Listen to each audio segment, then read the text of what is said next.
sugarcoat it. It was a tough week last week for Breaker Nation. A single-point loss to the front runners in the Neckie and a good old-fashioned beatdown at the hands of the reigning champs. There ain't no two ways about it. The Breakers need a big one tonight. For the Phoenix, they're on a 4-game slide, but a team with the talent of Creaky and Darth Nader. They won't be down for long, and you already know they're hungry for one tonight. It's two teams in fight for survival mode.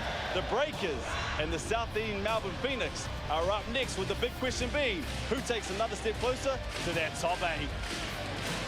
On the waterfront of downtown Auckland City, welcome everybody to Saturday Night Hoops here at Spark Arena with a match that could have season-defining ramifications for both of these squads.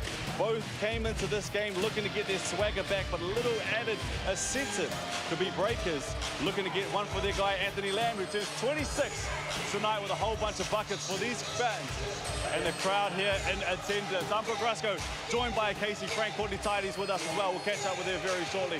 But Case, it's not just a matter of they need this game tonight. They need every possession. They need every quarter. The Breakers and the Phoenix both need to get going from the jump. It's that time of year when you can't make any more mistakes and everything has to be valued just like gold, because either team loses tonight, it's an all but impossible to climb up and keep things going. The impossible has happened before, but it's unlikely. They got to get the win. They got to start tonight. Well, for both of these teams as well. For a fan, we may love it because there's going to be potentially zero defense, if anything, of the seasons to go by. Both teams need to play some defense, but a lot of offense will be played tonight. I don't know if there's a D in the house. It's all offense, because they're the two worst teams in the competition in terms of defensive rating. So we should have some entertaining basketball. It's going to be up and down, but the team that's able to influence itself on that end of the court and get some stops, I think they walk away with the win. Well, Courtney, it's the Breakers who actually celebrate a milestone amongst themselves tonight. Kia ora team, that is right. Will McDowell-White. His 100th game here inside Spark Arena, giving the Breakers even more incentive to get a win on the board and snap that 3-game losing streak that you mentioned. Melbourne, on the other hand, a 4-game losing streak. So it's a big match for both of these teams tonight, just like you said. Also, it's a big day for the NBL, celebrating Champion Pride Round, where we celebrate diversity and inclusion right here in Spark Arena. I can tell you there's an absolute vibe down here. The crowd is very, very eager to will these Breakers team on to a win.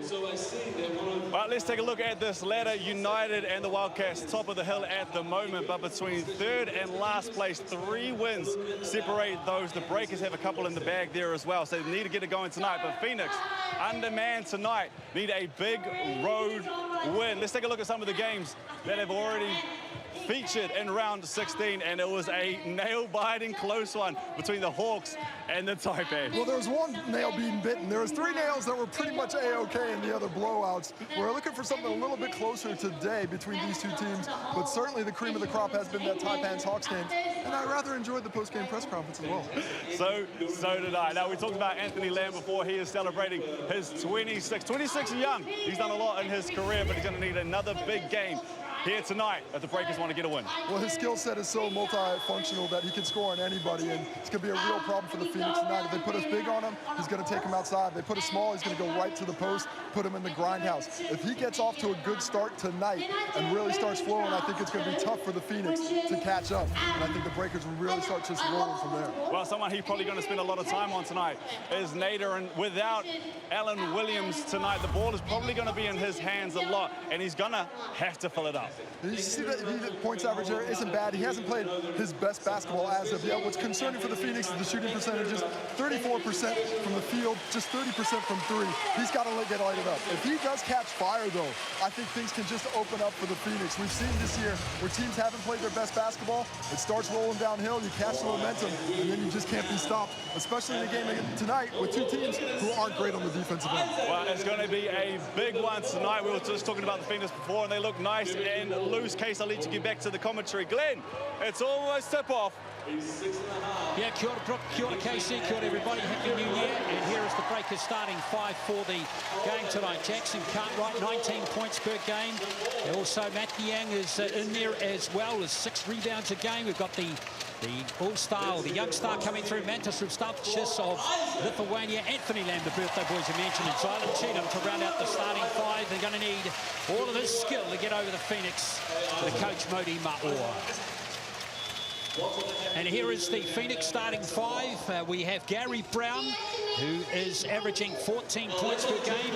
200 games in the NBA for Abdul Nader. Number 11, Matt Kenyon, the first season at the Phoenix after 5 years in the league. Mitch Creek is there as well. Game 337 for him tonight, and Gag in the centre. 12th game of the season for him. Casey, both teams coming into this game have a very similar record. Evenly matched. Evenly matched at times. Of course, the Phoenix down on talent. They've been a great offensive rebounding team. The Breakers, not a good defensive rebounding team. Will they be able to make up for the lack of Allen Williams on the glass? If they can make some inroads there, the Phoenix, I think they're going to be in this game all night long. If the Breakers somehow find a way to control the defensive boards, they could dominate this one from the start. Good crowd in two.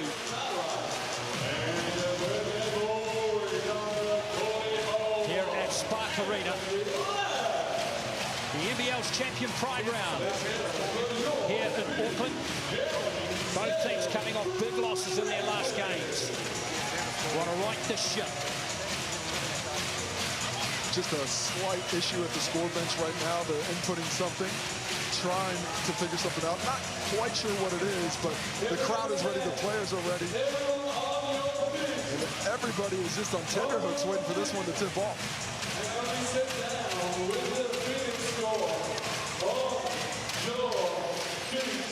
Now the referee still trying to get this issue at the bench sorted.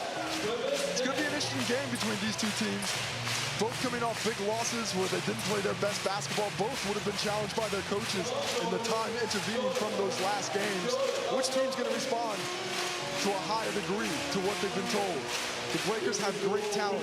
They haven't had it all season long. They've had those injuries in and out of the lineup. Parker Jackson Cartwright, the only Breaker to start every game this season. You look at the Southeast Melbourne Phoenix, they've gone through a lot of those injury woes themselves. Which team is going to be able to respond tonight? And a win tonight for either team keeps them alive, possibly saves the season. So both teams are going to be well motivated. There's Sean Marion in the house. Breakers part owner, fantastic player. Coach Mortimer Orr, he's getting on the clapping. So underway here at Spark Arena, round 16. And it's going to be the Phoenix. Whip the ball through Gary Brown. Great five in the stadium to start this game. Jackson Cartwright marking him high. Now Matthew Yang going to work on him as Mitch Creek. And the Breakers defend that, and here they come. A good starting possession for the Breakers to slow down Creek inside. How do they respond on the offensive end? Mustafa just beautiful pass. And the alley-oop couldn't be completed by Cheatham. Scrappy plays above the rim, but like no one else in this competition, he lives up there. Now Creek posting up. Down low here on Matthew Yang. And Creek's missed his second shot. I like the mindset for the Phoenix, though. Inside to their captain, their leader, trying to be physical. They're not taking a backward step. They're trying to be the aggressors. Here's Lamb for the Breakers. Jackson Cartwright. Lamb thinking about a long ranger there. Tries to blow past a couple of players. And it's been tipped out of court, but it will still be Breakers' ball with 7 on the shot clock.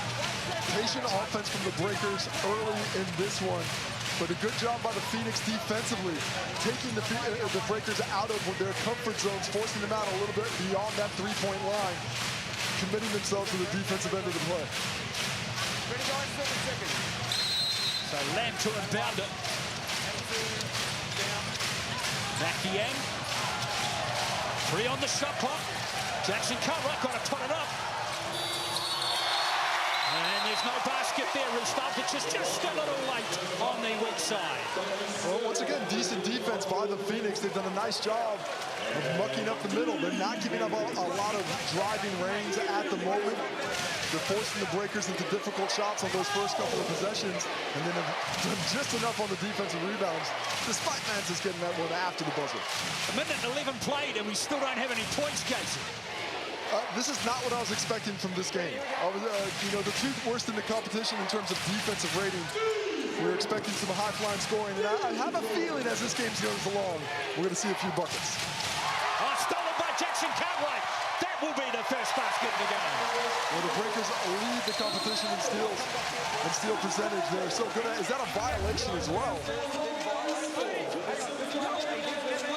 Just checking to see what the call is here as we take a look at the replay. Parker Jackson Cartwright with the layup. And it is not a violation. The ball stays with the Phoenix. Not sure what the whistle is for, but the pressure stays up. So Creek comes down court now. Gag.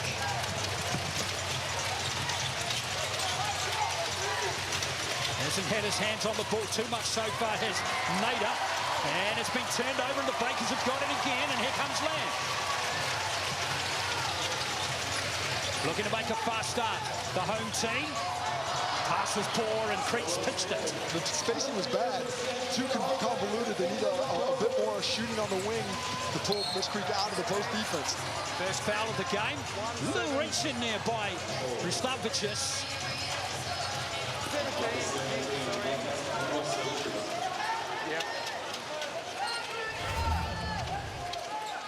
Another look at the foul there.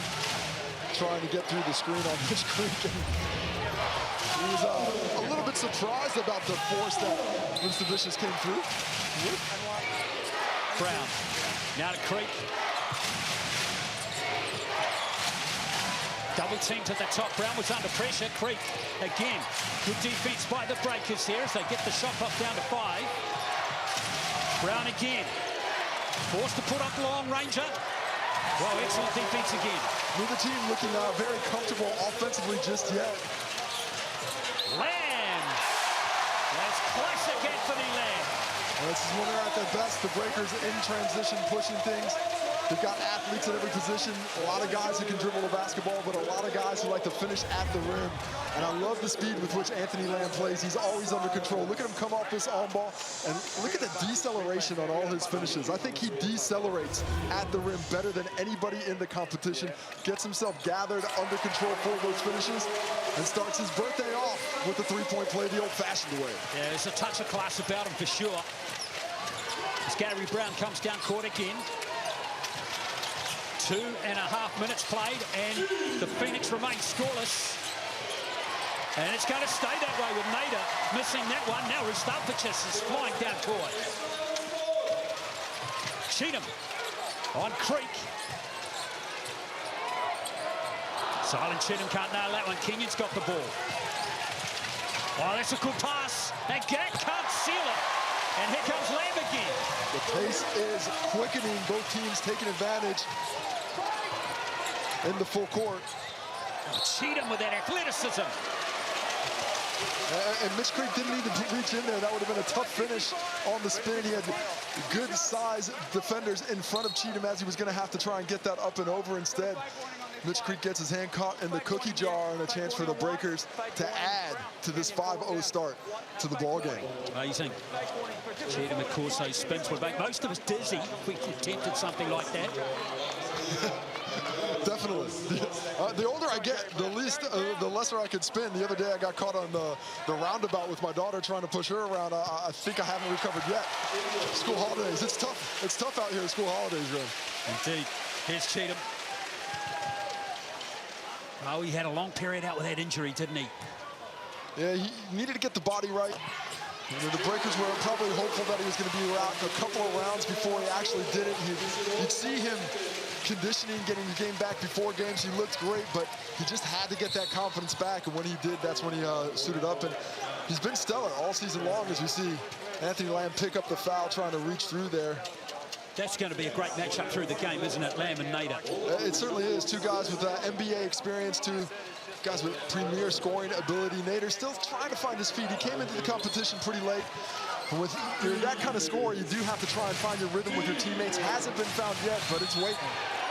Ooh, a 5-second violation right there. A quick 5 at that. And Coach Mike Kelly, he wants a timeout. He's seen enough. 3 minutes, 10 seconds with no buckets. And that is discombobulated offensive showing so far for the Phoenix. They need to find a way to catch some rhythm, get the ball in the hands of their scorers in places they can take advantage of it.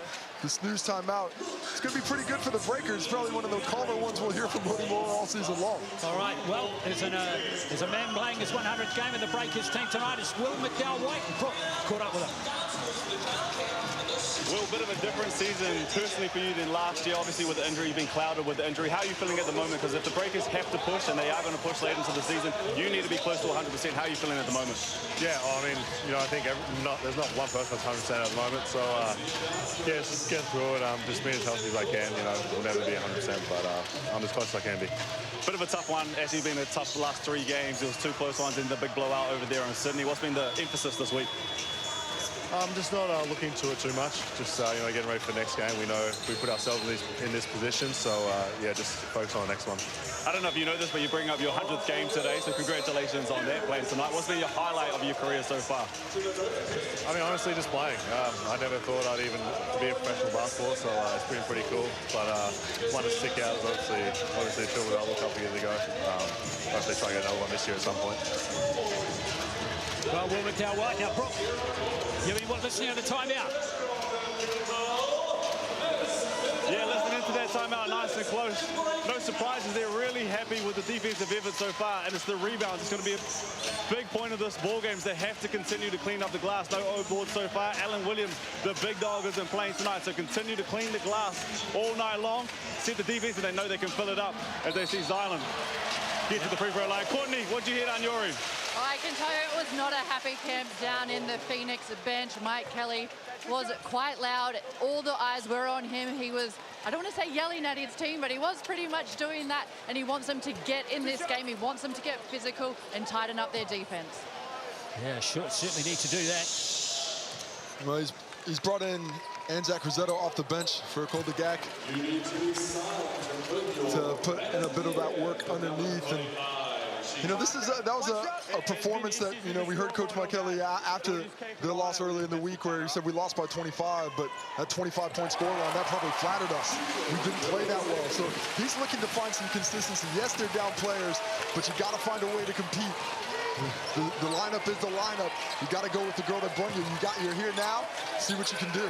Well, that Breakers defense is still very keen. Jackson Cartwright working, and now Brown's got a poke in the eye, it seems. He got smacked in the head, man. I don't know how the whistle didn't come his way. It wasn't just a poke in the eye. I thought it was a bit of a come down as well, and Gary Brown takes it. No whistle. Take another look at it. Nice show here by Mango Matiang. And, yeah, it just comes through there, gets him in the eyes. Unfortunate there. Nothing untoward, of course. Good show defense by the Breakers in this one, and we see Mango Matiang saying that Gary Brown grabbed my arm when I'm trying to get through. That's why the poke came through. Perhaps that's why there was no foul call. So Brown to win bounder. He's okay. Here's Creek. Oh, he's lost it. Stone Cold and Cheatham. Beautiful hands from Zylan Cheatham. Now Jackson Cartwright, all the space in the world. Who's stopped for just for 3. Beautiful offense there on the handoff. Parker Jackson Cartwright takes advantage. And Bruce the Vicious, one of the fantastic shooters in terms of efficiency this season, has really played with great smart shots. Well, it's messy again, and the Breakers should have tidied that one up too. It's going to be their ball, or is it still staying with Melbourne? It is. South Melbourne, rather. Being very physical with Gary Brown on that drive there. He's taking a licking. He's going to have to keep on taking as we take a look at the beautiful pass to the corner pocket. Lands us, Bruce the Vicious, drops it. And on the other end, you see that contact there from Parker Jackson Cartwright. The ball is lost. I think they called a kick there on Mango Matiang. Ball inbounds now.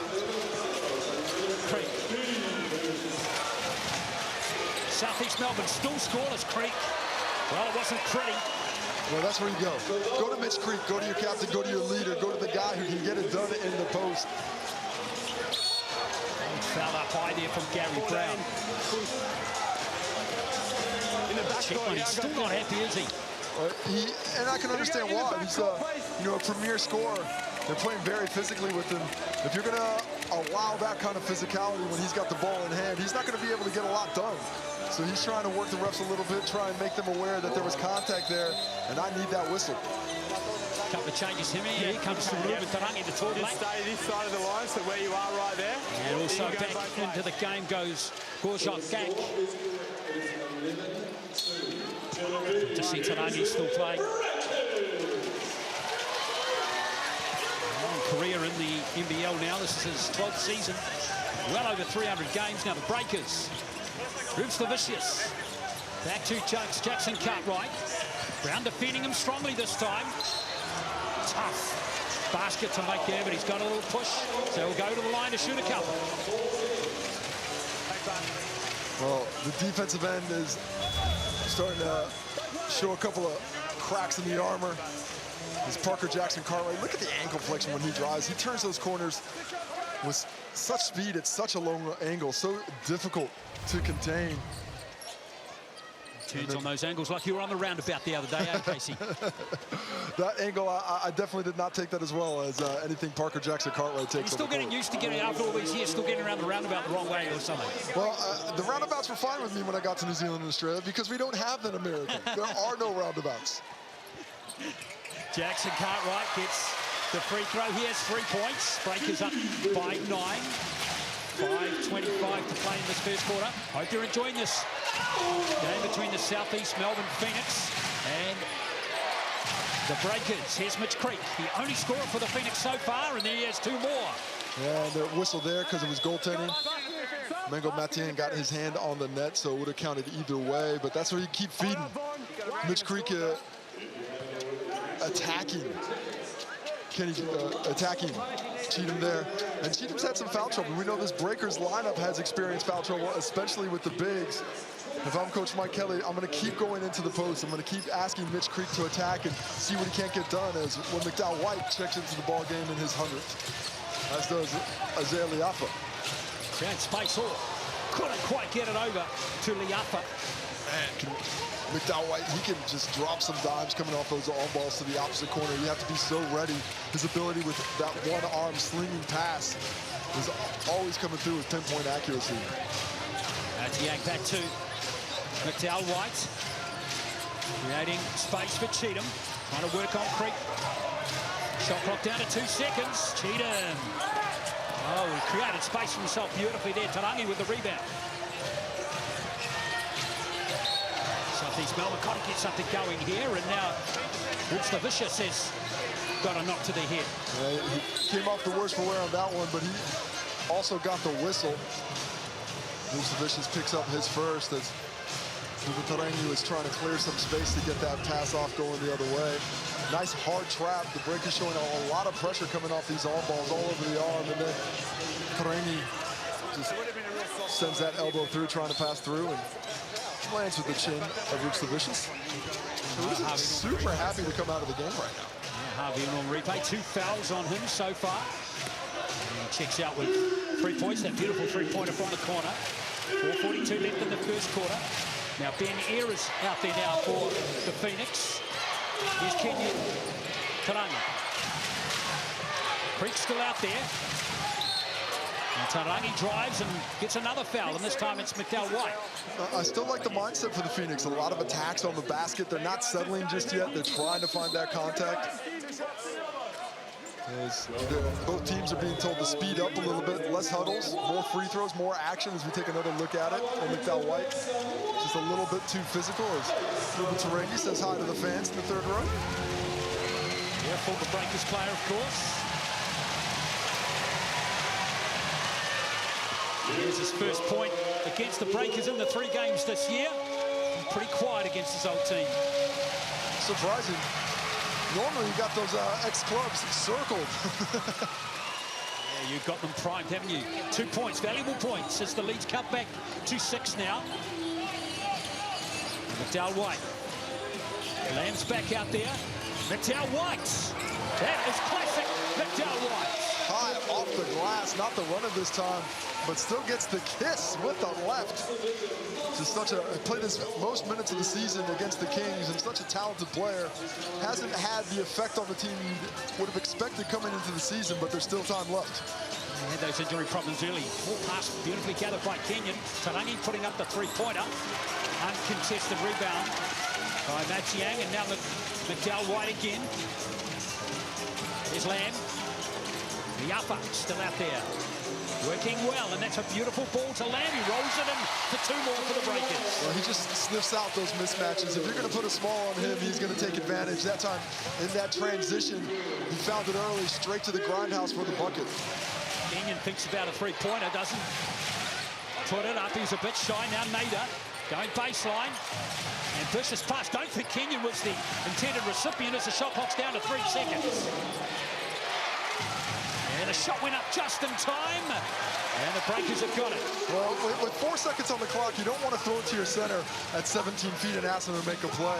You got to get some more efficient looks than that down the stretch at the end of the shot clock. McDowell White.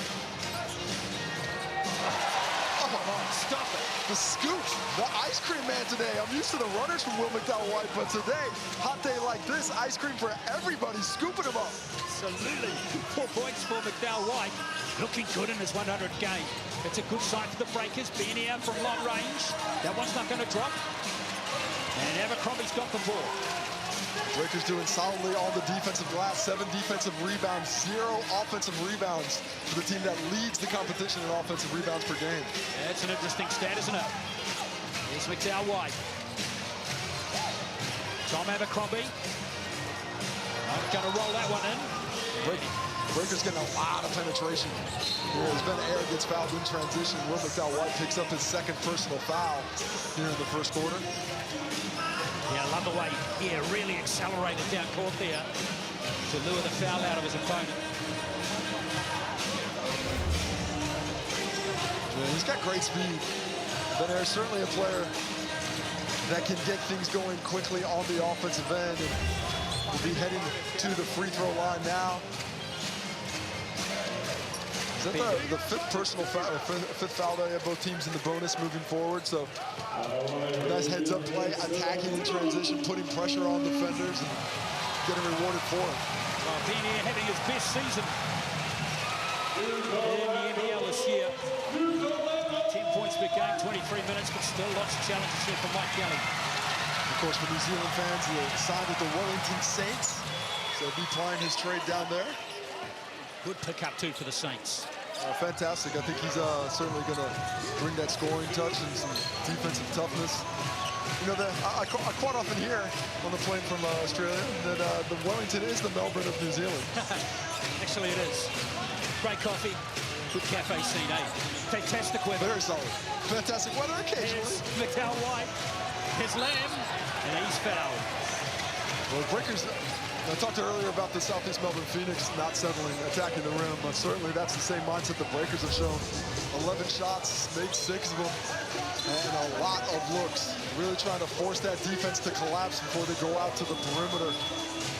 And pressuring this Phoenix team who's starting to pick up the foul, his 16th foul already. Yeah, Nate has got a 2nd.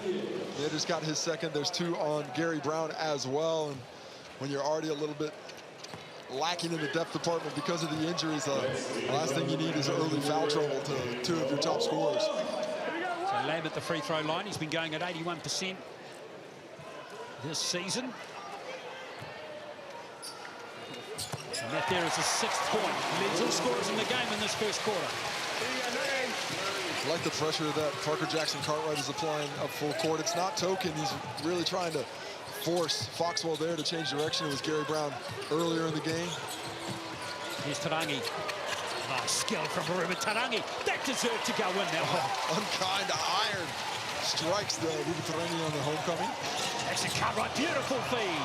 Cheatham can't seal it though, and Tarangi has it now. Don't know if he expected that one, otherwise I'm sure he would have seen him trying to play above the rim. Instead, the left hand finger roll goes awry. Here's Foxwell, 20-year-old. He's lost it, stone cold there, Abercrombie. And now the upper. Disappointing turnover there for the Phoenix. Lamb. Jackson Cartwright, look at the space. Defense breaking down there. Not often you're throwing the ball to Parker Jackson Cartwright on the cut so he can get to the rim. You know, normally does it off the dribble, not with the pass. And Nader. Foxwell all the way back to the halfway line almost there. Now he puts up the three-pointer. And the scramble for the ball has come up with Tom Abercrombie. Breakers dominating the defensive glass. Still no offensive rebounds in this game for either team of 17 missed shots. It's a low-scoring quarter, isn't it? Abercrombie. Tommy Abercrombie finishes with ease. A few years ago, that would have been above the rim. But 2 points is 2 points for the wily old vet. Let's see if the Phoenix can create something here as Nader is fouled, driving hard. Let it crash there. Zylan Cheatham saying that the contact was created by Nader with the forearm. Not sure I saw it the same way. It looked like the good call as he attacks the rim, comes through, and yeah, he does swing that arm in, but I think Cheatham was moving forward. That wasn't a straight up and down challenge. And floating off platform there is what gets him the whistle. Just his first personal of the ball game. Cheatham was arguing with your point of view there, as you see Abdul Nader.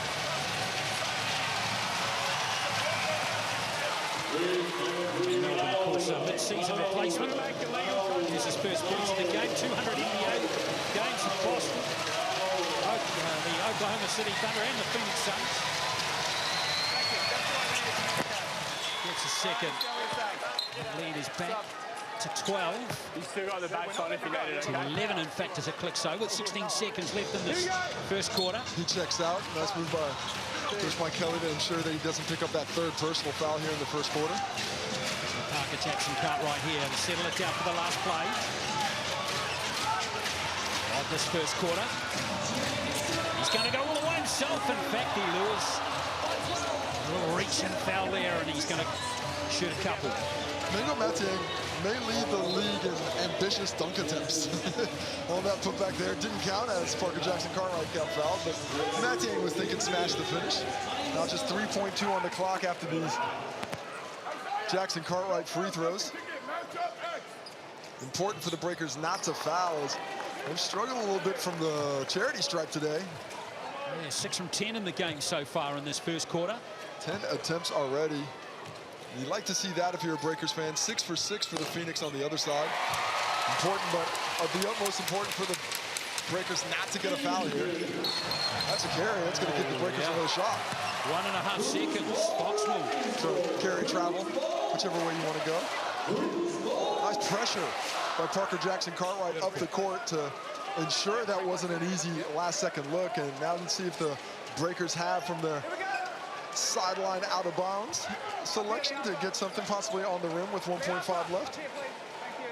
This was just ice. A brilliant first quarter. Oh, this looks like land on the post. Here's the shot. Got it away in time. It's a counter. Wow, how about that? That's the rainmaker. Nearly touched the top of Spark Arena. Didn't bring the rain, but it brought 3 points in a brilliant first quarter for the Breakers. Yeah, they're up by 15, 25 to 10.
25 points to 10. As the Breakers up after the first quarter. And the big talking point in that first quarter, Courtney Tidy, was the defense, or the lack of scoring, in fact, for the Phoenix. Just 10 points in that quarter. Yeah, that's right, Glenn. Mike Kelly, he's still not happy down on the Phoenix bench. Offensively, he said they need to make leads and start screening for each other. One possession at a time, chip away at this scoreline. Defensively, he said they're making it too easy on the Breakers. Get up over their shots. Stop allowing them to have so much time in the paint. But he said, we can do this, but it needs to start now. Sure does. Can't start in 10 minutes. Ideally, would have started 10 minutes ago. The energy has ebbed and flowed at times, and I look at that team. Who's going to lift up their teammates right now? You know, you're in a difficult environment on the road. It's a tough road trip. Just played a few days ago. The trip to New Zealand's never easy, coming off a big loss, and you know you have these injuries. But somebody's got to bring that energy. Somebody's got to lift his teammates. Somebody on this squad has to find a way to get the mindset of his mates in a better place, in a spot to really attack this Breaker unit. Well, it's Mitch Creek, isn't it? The captain, the hard nut. He's got to get going. He's got to get going. I don't know if you can't put everything on him. You know, is he going to be the focal point as we see Gary Brown, who's now maybe we see why he was upset about that poke in the eye. It actually drew blood. Just below his eye. As you see Jackson Cartwright, one of the stars of the game so far, that three-pointer just before the break took him to 7 points. Now Lamb, plenty of energy from Jackson Cartwright. Back to Lamb. Here's Isaiah Liafa. Just short with a three-pointer. Well, good pace early for the Phoenix. You can see they're already trying to attack with a bit more fervor than we did in the first quarter. Creek, well, he knew the foul was coming. He just put up a, well, more than a hopeful shot there. Feel the contact, get it up on the rim, make sure you're shooting free throws. Didn't have a lot of chance to go in, but he will be heading to the stripe for two as we take another look at it. Cheatham picking up, was it Mattiang, sorry, picking up the foul late. Not sure if they called that before or after. We've had some scoreboard issues here in the arena, so we're working off our own stats here on the sideline, and that is the two personals on Cheatham. One on Mattiang, but I'm not sure exactly who that call was on. Yeah, I think it was on Cheatham. Regardless, it's Creek at the free throw line, and he has 5 points. And yeah, it's come up on the board now that that last one was on Cheatham, so that is where the whistle went. Keep playing through Mitch Creek if you're the Phoenix. Yeah, absolutely. Attack these Breaker bigs. See if you can't get Mattiang or Cheatham out of that lineup, and then start to enforce that advantage that you've had all season long on the offensive glass. Here's Jackson Cartwright again. Trying to work off the screen there for Mattiang. The arm for good hands from him. Now Cheatham. He's called for steps. Just had the chair pulled out on him, expecting that contact. On that spin move, he thought the double team was going to come, and he was trying to find Liafa out there in the corner, but when that chair gets pulled out on you, it's tough to keep the balance. The Creek calls for play. Now Creek, bye-bye. Well, good physical defense at the point of attack by Cheatham allowed Mattiang to come off that weak side and take that out of the sky. Grab that bad boy. You got your hand all over the top. One thing that's interesting to me right now is the way the Breakers are defending Gary Brown with Parker Jackson Cartwright. He is essentially in a full denial every time he gives the ball up. They do not want the ball back in his hands. Really being an agitator on him defensively, using up a lot of his energy there. Roots to Vitchis, it's back out there. Here goes the three-pointer from Nader. Lots of hands, but Kenyon's got it. That's an offensive rebound. There we got one. Goodness me. Actually the second for the Phoenix now, after that last dead ball rebound, and Gary Brown finally gets the whistle he's been asking for. And even though that foul was given up there, Casey, that's good committed defense by the Breakers. They just don't want to give them anything easy. They want to make it difficult. You know, these are the, in terms of the advanced statistics, in terms of D-rating, these are the two worst clubs in the competition. So both teams trying to forge that identity.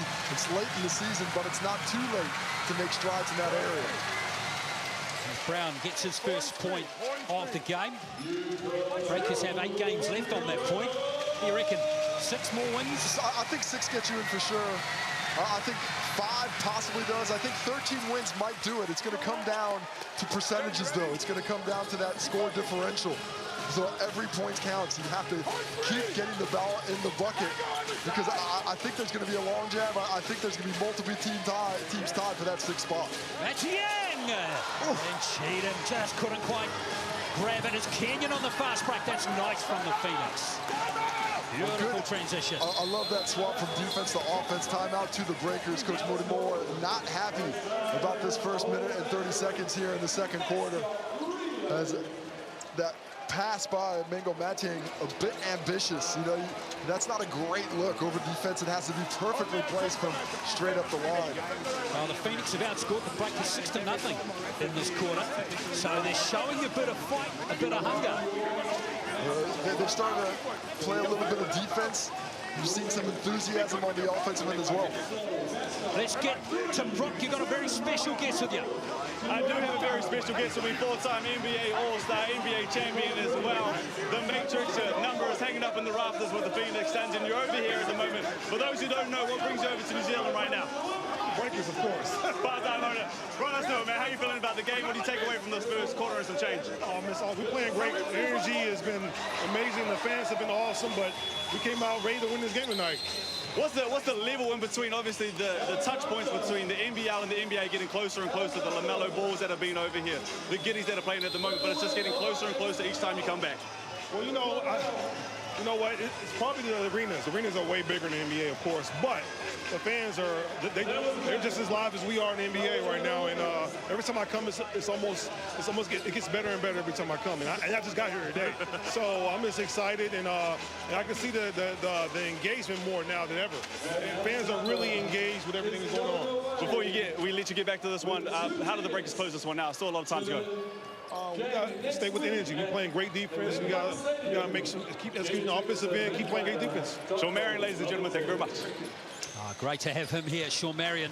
Looks fresh to death. He's class of 99, hit the NBA. Exactly. Still looking good. You two know each other. You probably don't have time to tell the best story of all, right? As we see, PJC let that one fly, come up a little short. I mean, know each other's a little short. We're in summer league camp together with the Suns.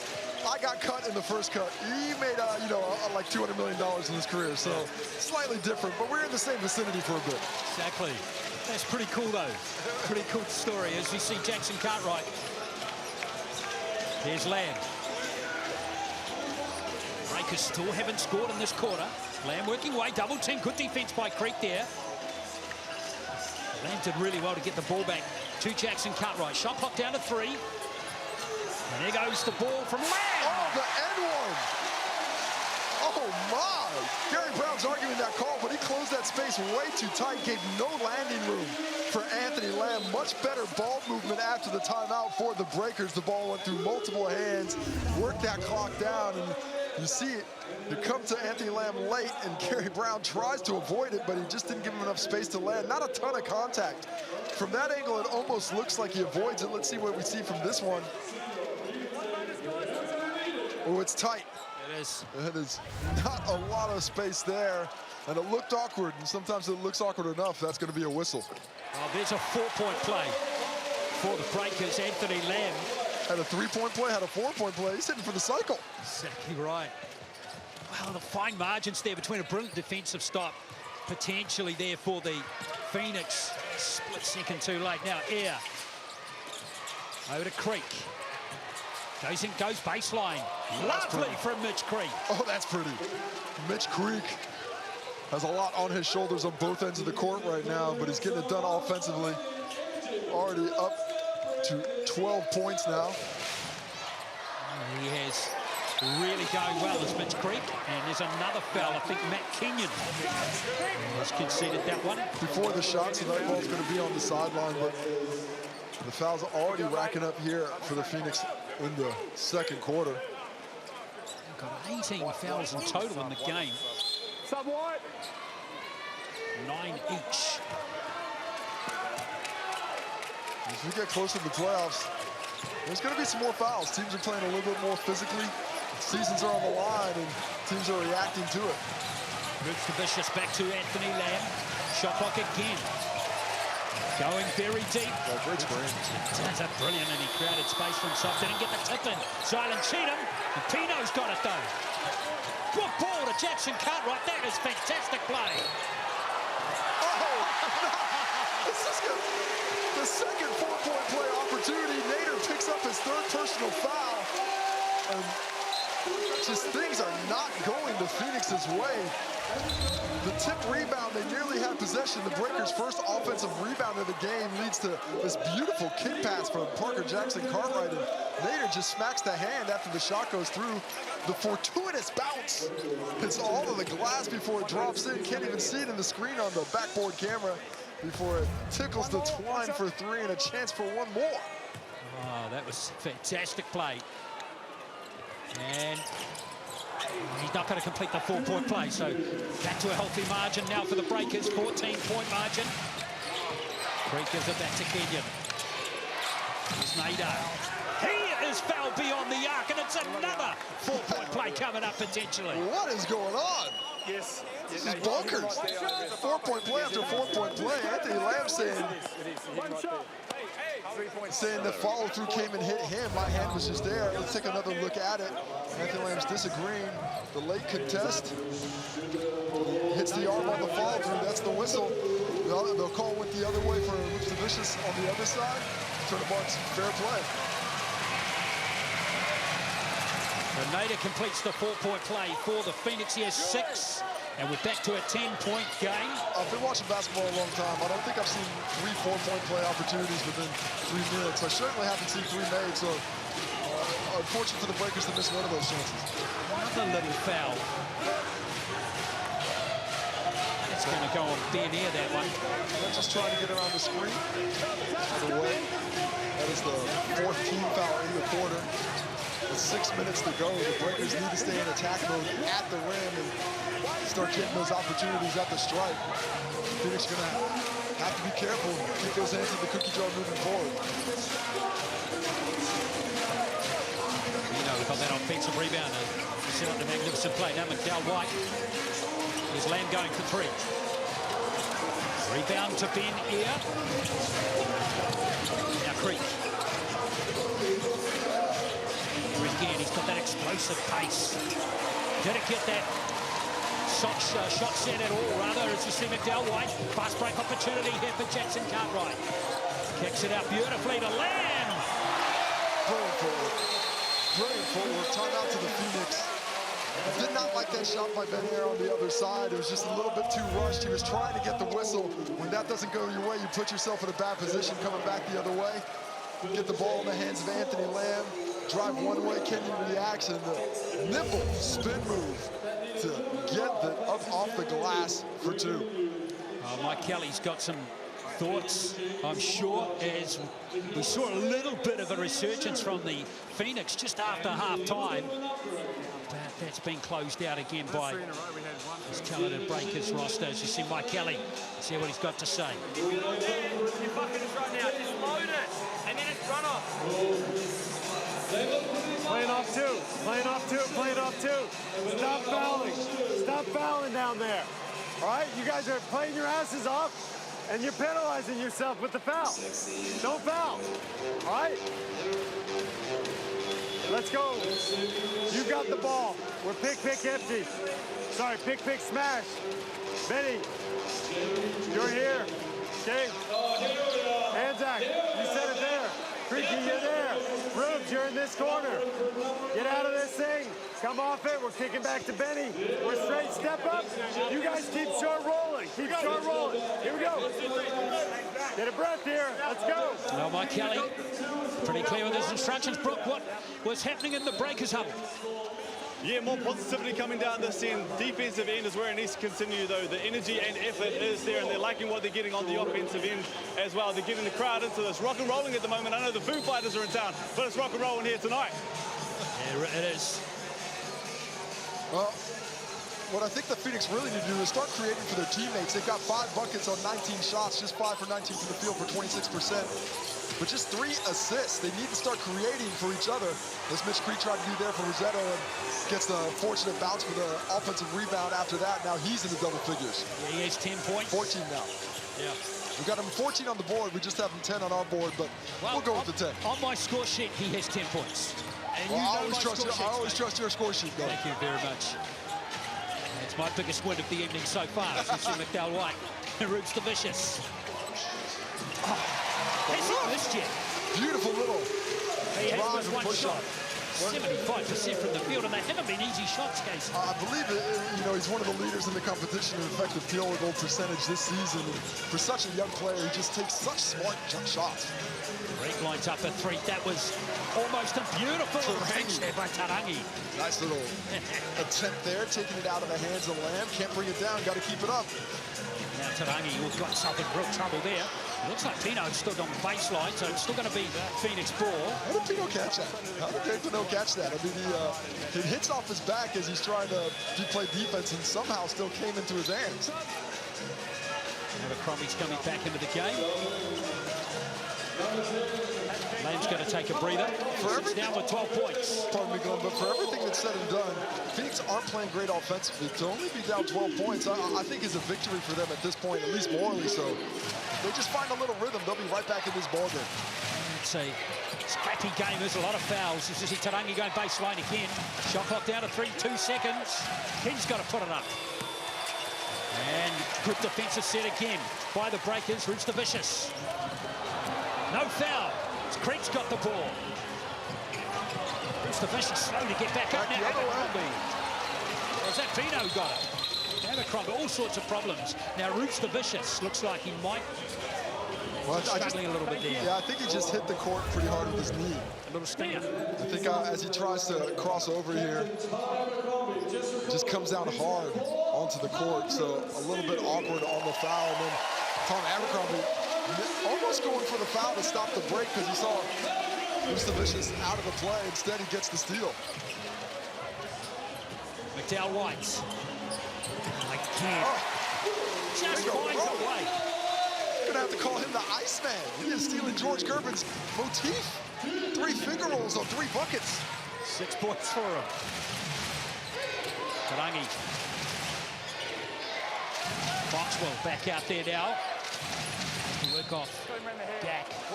And a little foul there by Parker Jackson. Cartwright picks up his first of the game. So he grabbed him around the head. Not much of an argument. Difficult for him to do because he's a more diminutive player. He's got a good reach though. He does. He's got speed too, isn't he? Oh, Foxwell says, see you later. Can't get the 3-pointer. Gak with those long arms. Here's Kenyon. And that's going to count. And now the offensive rebounds are coming. They've stuck to their nose to the grindstone. They've continued to attack the glass, and opportunity after opportunity. 3rd time's eventually the charm for Gorjak Gak. 2nd time around, gets it in. That's that kind of attitude, that emotion you need on the boards. Still a 12-point deficit, but every little bucket counts. You've got to find that energy from somewhere. The offensive glass is a great place to connect it, corral it, create it. 6 offensive rebounds for the Phoenix now. And a 3-point play there for Gak. So the margin's back to 11. With 3:30 left in the 2nd quarter. NBL's champion pride round. Breakers up by 11 points. Leading scorer in the game, Anthony Lamb with 12 points. Mitch Creek has 10 for Southeast Melbourne. Has McDowell White again. Beautiful no-look pass. Tino, that would have been a really nice basket for the Breakers. It wasn't to be. Set up beautifully, Tino. I don't just think he caught that cleanly and then couldn't get any lift on the shot. Nader. Well defended by Tino. No foul called. And here comes McDowell White. Dane Pinnell getting it done. Liafa. Oh, stolen Tarangi. Eyes in the back of his head there, Ruben Tarangi. Was that McDowell White stopping him? Back-to-back blocks.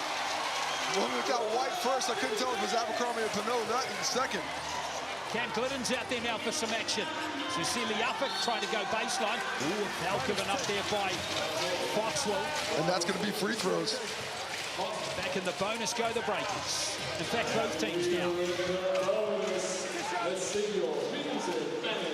And you heard Coach Mike Kelly in that timeout say, you're doing yourself a disservice by fouling. We got to stop getting the fouls. Got to play defense without our hands. Got to play with our bodies and continuing to reach. And the Breakers are taking advantage. Isaiah Liafa at the line. He's been going at 75% from the stripe in this 2023-2024 season. Margin back to 13 points. Liafa has 2. Now Foxwell for the Phoenix.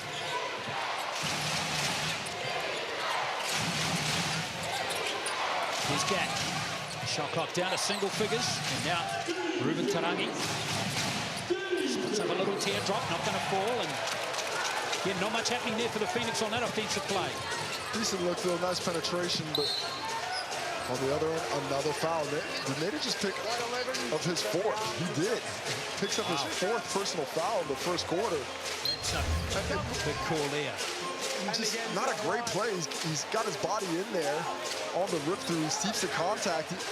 When you're that far out of position off that first dribble, you just got to let it go. Instead, gets the whistle. And it's going to be difficult for him to really make an impact the rest of this ball game because he's going to have to be playing with a lot less aggressiveness. He's basically playing with a handbrake on for the rest of the contest. Abercrombie can't nail first free throw.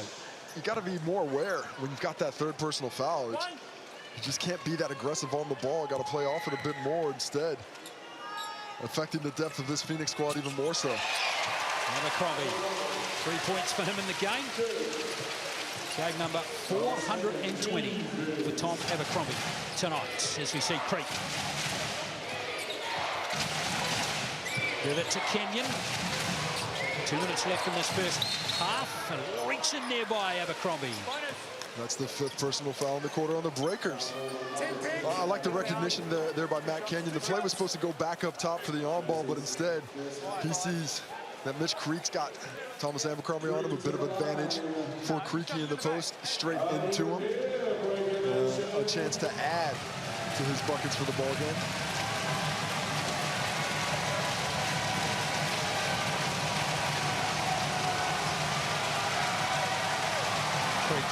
What a fine all-round player he's been for many seasons, hasn't he, Mitch Creek?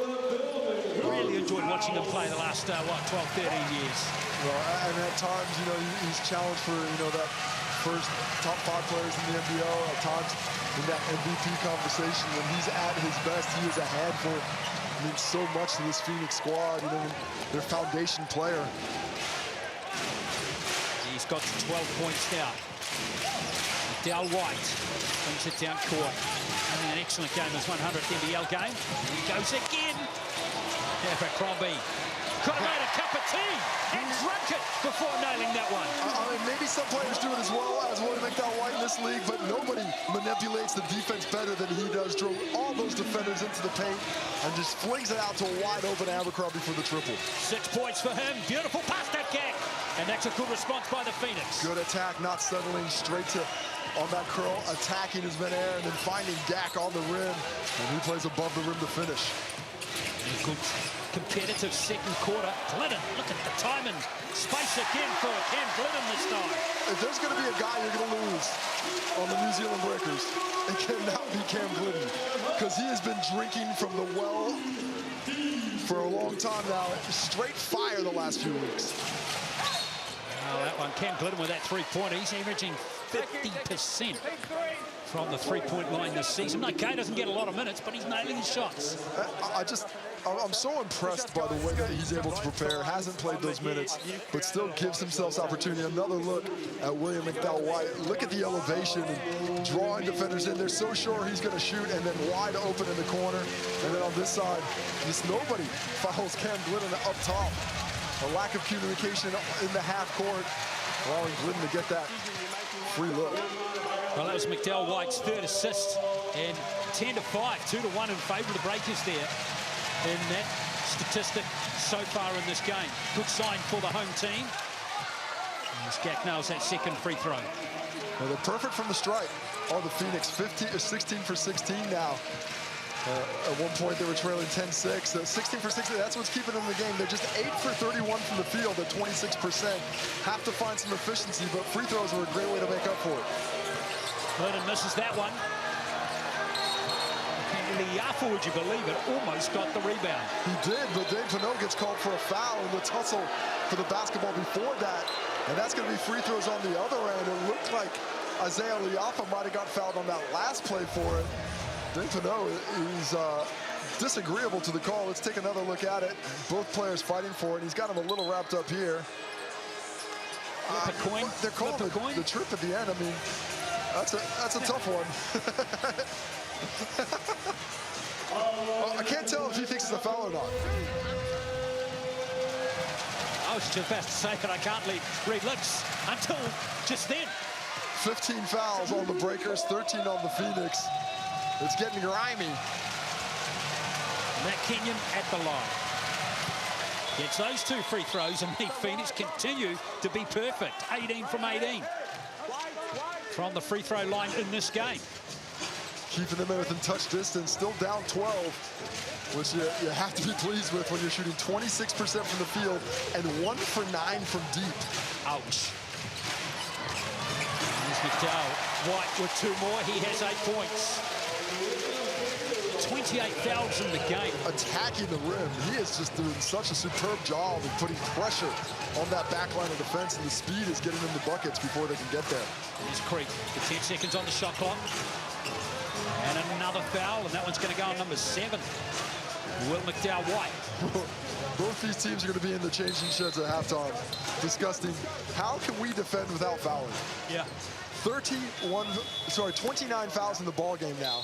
3rd personal foul on Tommy Abercrombie there in limited minutes. Or sorry, that's on Willie McDowell White. It was on McDowell White, yeah. Pardon me, I thought it was on Abercrombie in the change. Instead, Willie McDowell White picks up his 3rd. So he's probably going to be spending a bit of time on the bench to finish the half. Oh, yeah. Maybe not, since there's 15 seconds left. Well, look at that. 35 points to the Phoenix. 18 free throws, more than half their points from the line casing. Well, I'll take the fouling out of it. Don't worry about the free throws. But with their defense before the fouls are being called, the Breakers have to be pretty pleased. They're playing with good physicality. You know, they've held the Phoenix to just 26% shooting. They're defending the three-pointers line as well. Mitch Creek, he's gotten off. You know, he's playing very well. He's up there to 12 points, but no other double-figure scorers. Nader just 6 points on 1 for 4 from the field. Gary Brown has not been involved at all. They've been denying him once he gives it up. He's just got 1 shot in the ball game. His 2 points are from the free throw line. He's 0 for 1 from the field. As we take a look at the live ladder, the Breakers are able to get this one. They will leap the Phoenix and jump into that 8th place and keep themselves within sight of the top 6. And when you look at the way the Breakers are finishing the season, they got 2 games against the Illawarra Hawks. They've got a game against the Brisbane coming up as well. They've got a game against Adelaide. Of course, they've got Melbourne and Perth in there as well. But if they're able to beat the teams in the same position as them on the ladder, that'll do a lot of the work towards earning their way into the top 6. Yeah, it's a dogfight, isn't it? So tight. I mean, I do really think there's going to be multiple teams tied for that 6th spot when it comes to the business end of the season, when it comes down to that final game. And that's why every single bucket is counting the rest of the way. If I'm a coach of one of these teams at the end of a game and I see somebody not trying to score, I'm going to be pretty upset. You have to understand the situation. Now, here's Creek. Jack is still giving us all for this game. Mitch Creek has 13 points. So the Breakers are going to have the last play. As Creek misses this and they rebound it, but he does stick with the regulation free throw. Let's see what Jackson Cartwright nailed that free at the end of the last quarter. Bit of a zone for the Phoenix here, junking it up on this last possession. They need to communicate out of it. Here's Lamb with the last play. Another beautiful three-pointer from Lamb. And the Breakers crack 50 in the first half, restore their 15-point lead. And Lamb's going to finish that quarter with 15 points, 52-37. On 5 for 6 from the field. He's got 3 rebounds to go along with it, but we've got Brooke Roscoe, who's got Mitch Creek right now. Yeah, Mitchie, big first half for you. Got 18 points there. You guys down 15 at the moment, but that's probably a positive, the way you guys are playing at the moment on the offensive end. Yeah, you know, not having any training guys. You know, Gary, Dooley both out non-stop. We've had no one on the court that's our 5 starters. We're not really rotating how we have all season. We're kind of, you know, in a boat with a lot of holes in it. We're all trying to plug holes and find a groove, and, you know, Lamb's done an amazing job. He's had a lot of great shots. We're just trying to find our way defensively. We found it a little bit at times, but, yeah, that Spain action's kicking our ass right now. Mitchie, good luck in the second. Thanks. Anthony Lamb makes his way over here. Hey, big shots closed out. It's like you haven't even played a half yet. Happy birthday, by the way as well. 21 for you. You're seeing different coverages out there tonight. They're trapping in certain places. You're picking, popping, you're finding your spots. What are you liking out there tonight? Yeah, I'm just really taking what they give me. We got a lot of guys. Having Will and Z back changed the whole game. So being able to have those guys, I don't have to do as much. So I can just play in the right spots, make the right reads, and take open shots. You guys are the best third quarter team in terms of points per game. You guys fill it up in the third. You need this win tonight. How do you guys come out here and have enough? It hurts my heart, but I love them. One of the most amazing people I've ever met, and I'm so grateful.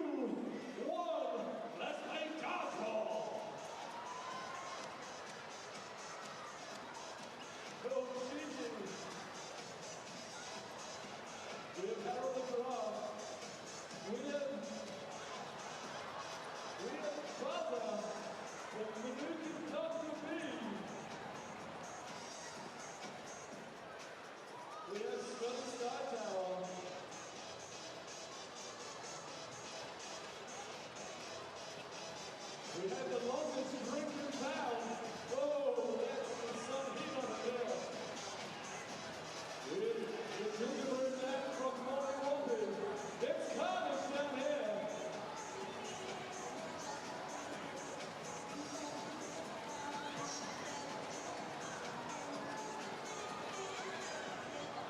Oh, this is utter carnage. And I think that is the game. That's the game. Stop. Let's hear it for all the mascots here for Chichi's birthday.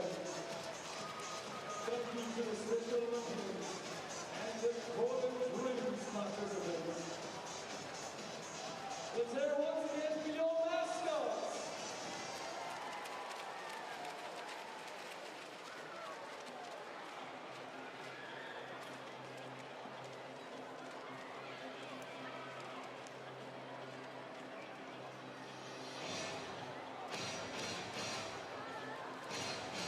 It's time for the BNC halftime hoopla. The halftime hoopla is the competition that each contestant has 30 seconds to get as many balls in their hoop as possible. Every ball they get in, they raise $100 for the Patawa Foundation, whose mission is to give you the opportunity to participate in basketball by removing financial obstacles.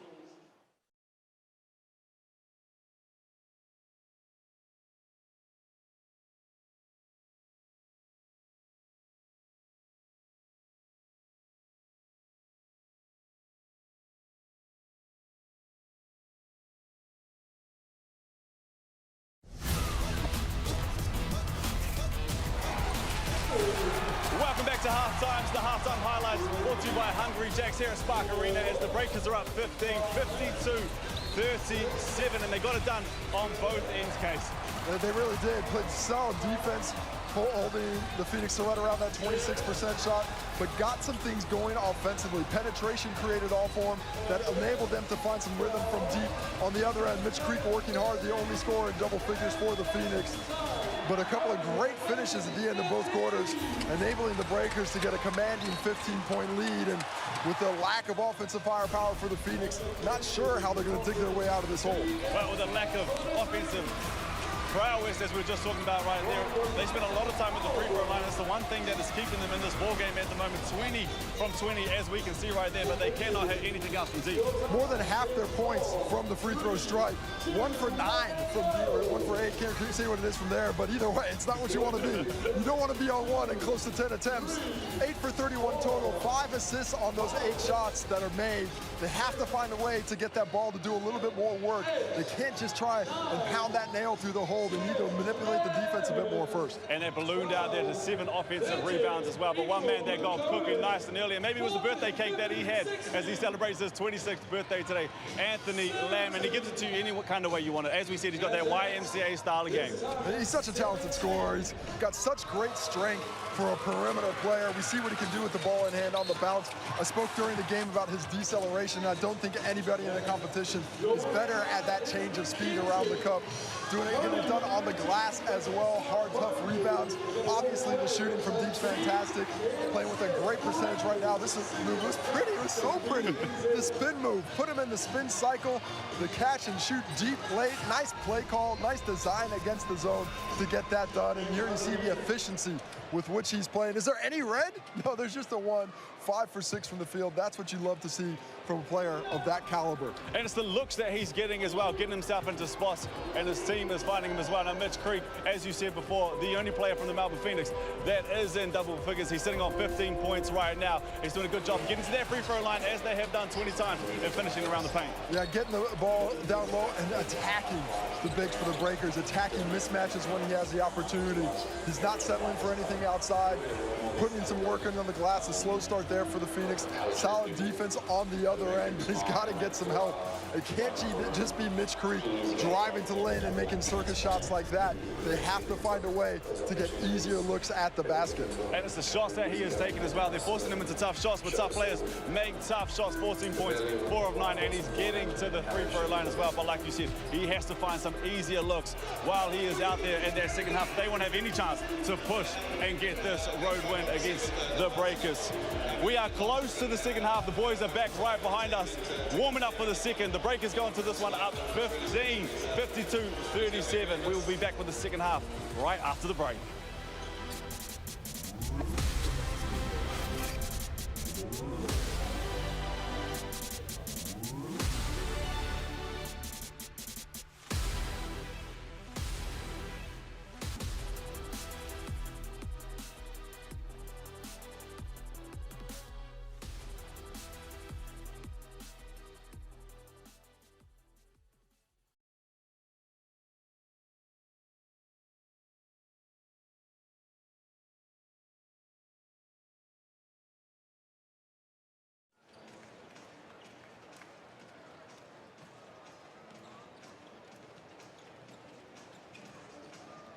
A big thank you for this making Shiki's birthday so special. Big thanks to Melbourne & Co. for the donut cake that Shiki generously gave to the vegans in Port Dreams. Big thanks to Sky City for the wonderful basketball cake they gave.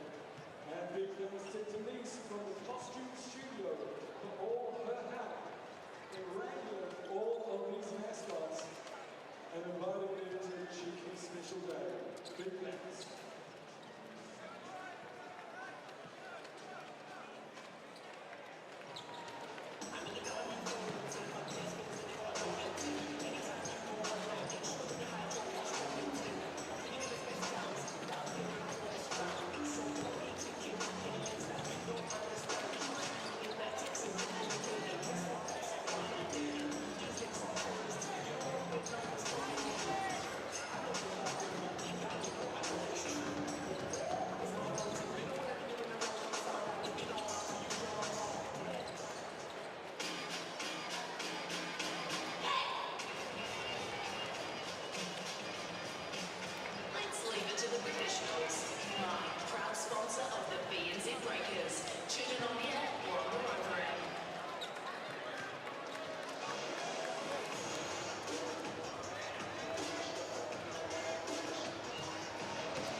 coverage, part of our digital sales channel.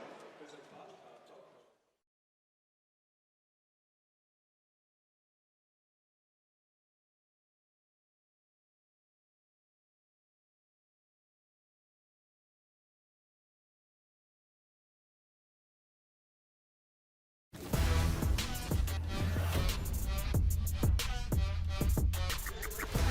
Well, third quarter not too far away from starting here at Spark Arena, but what about Will McDowell-White in the first half? 8 points, and those layups were really pretty, Casey Frank. Well, fantastic touch on display.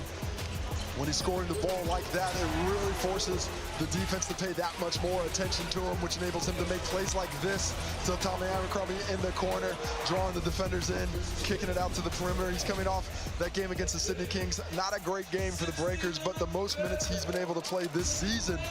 And he's starting to look like Will McDowell-White of last season. He missed so much time with injury, but great to have him back. And B. Roscoe, what do you got for us from the coaching staffs? Let's start with Coach Modi there. And that halftime, just had a little quick catch up with him, and he said that we've been here before. We need to continue to play basketball the way it's supposed to be played. We have to make those right plays on the defensive end, continue to get stops. And our best offense is really good defense. Let's get out and run when we get those stops, so we need to get it done on the defensive end. For the South Even Melbourne Phoenix, there was a lot of four-letter words that were thrown around. It was more so, we've been here before as well. We've been punched in the face all half. Let's show up, let's show out in the second, and it starts in this first minute. We have to come out aggressive. Well, the other thing too, Case, he's actually got a, they were actually even with the Breakers in that second quarter, so that's something. Still a long way back, obviously, 15 points. Big deficit. Well, a couple of statistics or points of note that stick out to me. The Phoenix have won their last 6 games when they've held opponents under 90. They're 52 for the Breakers at halftime. Doesn't look like they're going to hit that mark. And points off the bench. Nobody gets less of a percentage of their points off the bench than do the Phoenix this season, 26. Well, they're not getting that today. Just 4 points off the bench in that first quarter. Somebody's going to have to step up. Yes, there's a lack of depth with starters out right now, but somebody needs to find a way to contribute off that bench and take some of that pressure off the starting lineup. That's the game following this one. Tasmania against Illawarra, starting at 10 o'clock, live on ESPN here in New Zealand. Just got a shot there of Nader as well. Of course, you're talking about people stepping up off the bench, and that's extra important for the Phoenix case, because Nader's starting this second half on 4 fouls, so he's supposed to be, or relying to be, a heavy scorer, but he's going to be on the pine for most of this. And Gary Brown with 2, so you look at two of their imports with 7 fouls between them and 8 points, and the third import on their team, of course, Alan Williams, who's out for the rest of the regular season, so it's going to be on the locals. They have to find somebody else to get it going. Who's going to be able to bring the energy? And Nader, coach, doesn't care. He's putting him on the court. You got to. You're down 15. You got to trust a guy with NBA experience, a guy that you're depending on to score the basketball, to go out there and get it done. He has to play with intelligence, though. He cannot. And if I'm the Breakers, I'm attacking him right away. Absolutely.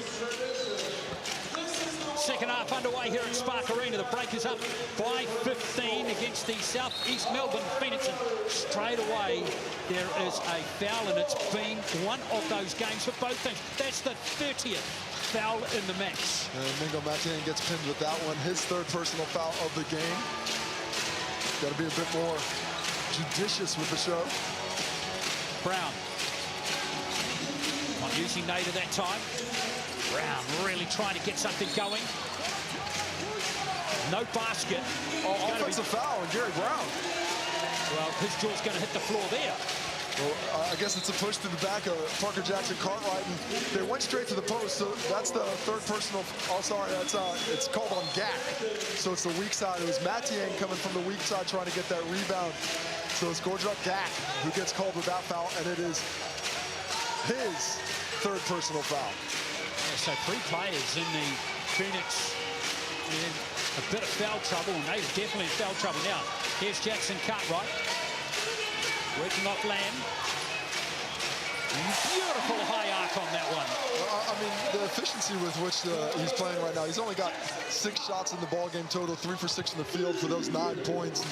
He's going to concentrate a lot on defense. It's all about slowing down Gary Brown, I think, for PJC today.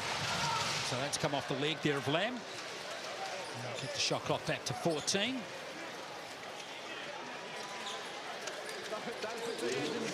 And for the Phoenix, that first possession, I know they wanted to get Gary Brown going, but I just like to see more ball movement out of it. I think they need to manipulate the defense of the Breakers a bit more with the pass. Got to create some opportunities for their teammates. Ooh, that was pretty from Nader, but he couldn't roll it in. But again, one pass shot.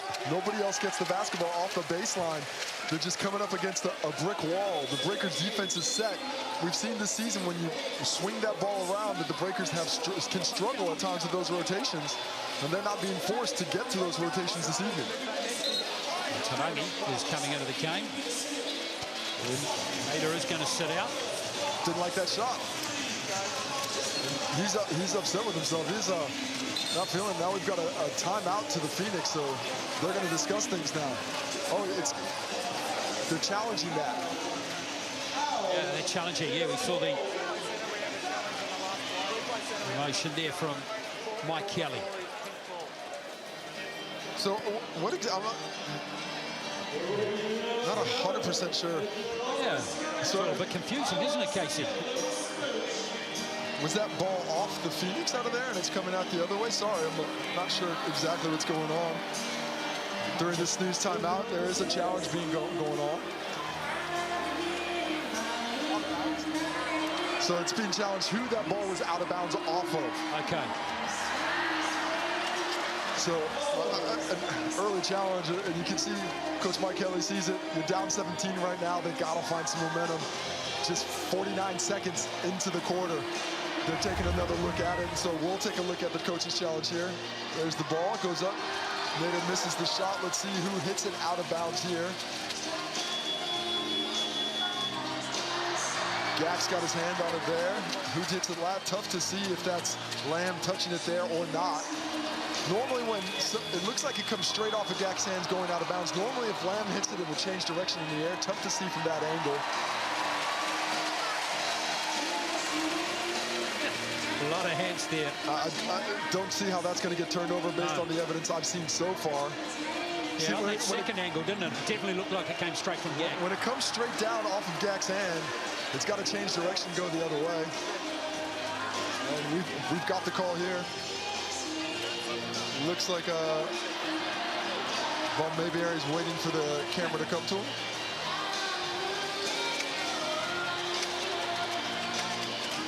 Sorry, that call has not been made, still being reviewed.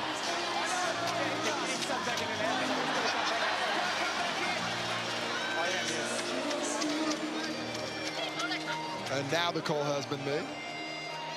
Von Mayberry about to let us know what's happening.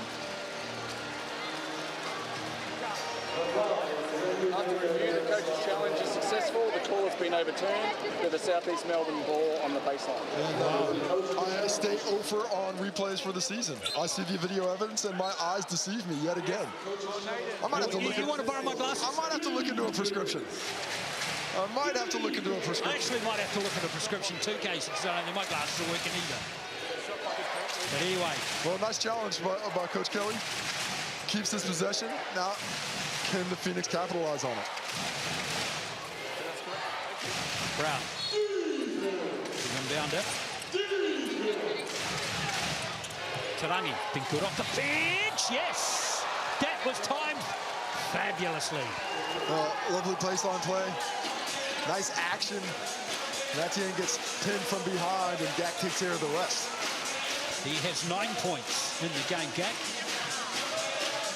Jackson Cartwright. Double team, but he still gets the pass away to Lamb. Here's the Vicious. There's Parker Cartwright, Jackson Cartwright rather, can't seal it with 3 seconds on the shot clock. Now here comes Brown.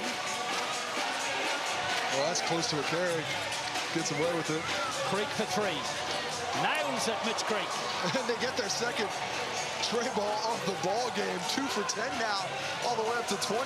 Yeah, 1 3-pointer for Creek, 1 from Nader. Leads down to 12. Can they get another stop? Can they get this into single digits? That would be a huge moral victory and give them a little momentum. Pass not handled. Oh, it's messy. And the Phoenix finally have it through Brown. And now Tarangi. Brown can't handle it. It's going to be Breakers' ball. Sloppy on both ends.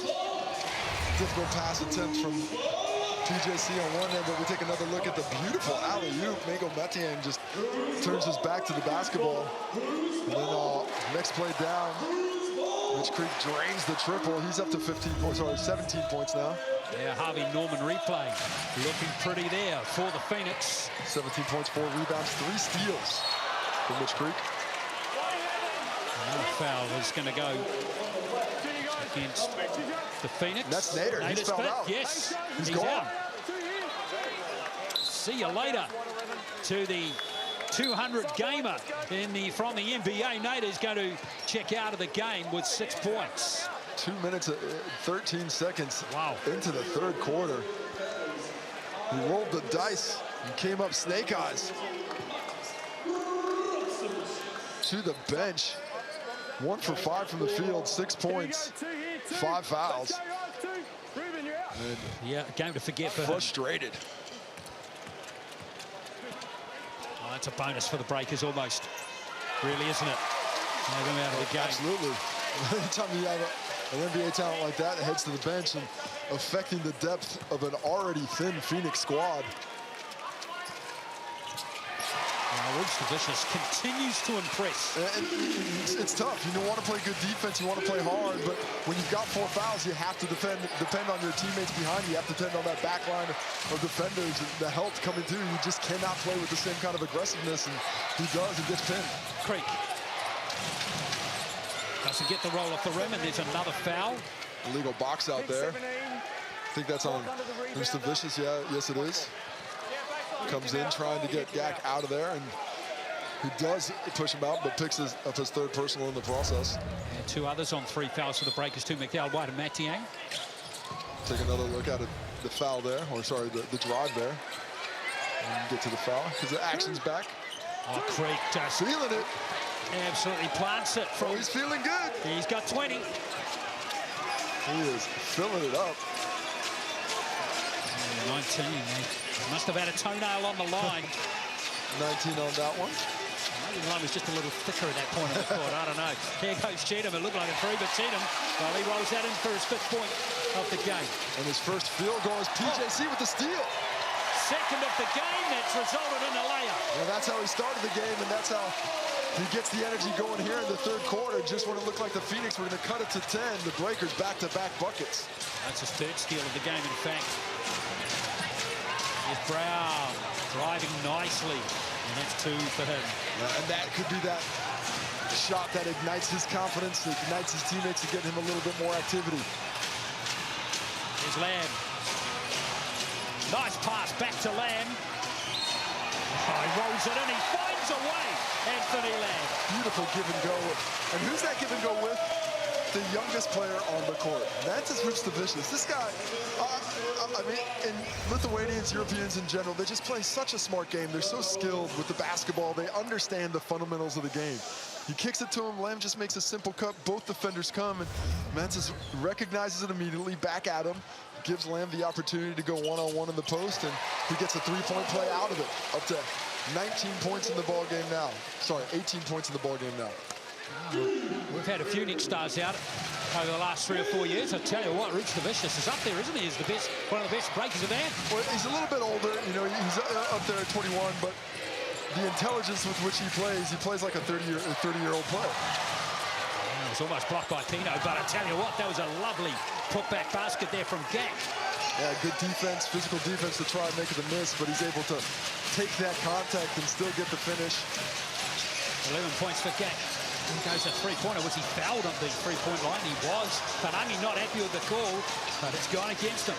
Is that the 3rd foul on the Phoenix on a 3-point shot? I know there's one on the Breakers as well. So 4 times today, these challenges are just too close. And here we take another look at the replay, kicking it over. Mr. Vicious just catch, shoots, and just another touch on the hand. You know, it's difficult with the left-handers. As a right-handed defender, when you're used to challenging, you're used to challenging coming across. When you come across straight up, you don't have that ability to sweep across with your right hand and not come into the body. When you're challenging a left-handed shooter, it's a little bit of a different process, and that's a couple times now that Memphis Rich the Vicious has taken advantage of it. Well, of course, when he came out here, he wasn't getting a lot of minutes. He had those injuries to start the season as well. And then he got some more minutes because of other injuries, right? And when he was able, really when the Breakers season turned around was when he was inserted into the starting lineup. And then they went on a 4-game win streak where he had 10 points in each of those games. And when he scores 10, the Breakers are much better for it. Off the top of my head, I believe they're still 4-0, but he's got 10 points, over 10 points now, so it's looking good for Breaker Nation once again. Yeah, he's got 13 points, Roots the Vicious.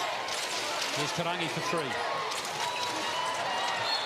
Not a pretty shot there from Ruben Tarangi, but it's going to be Phoenix ball. And just going to be 7 seconds on the shot clock still because the ball did not hit the rim. No possession for the Breakers, so not a lot of time for the Phoenix to try and create something here. And Coach Mike Kelly's going to take a timeout to try and get something out of this possession. He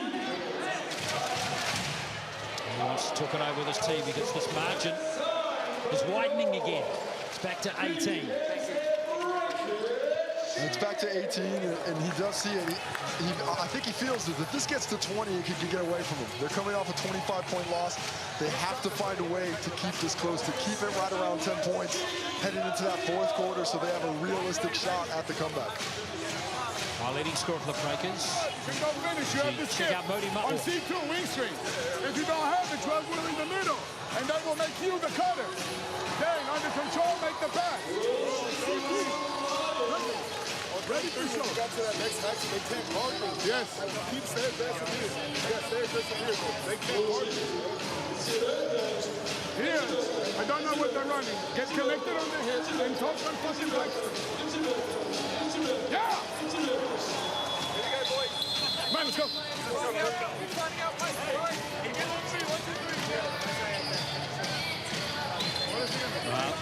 Modi Mo, he's got a bit of character about him, doesn't he? That little wink at the end of that timeout. A bit.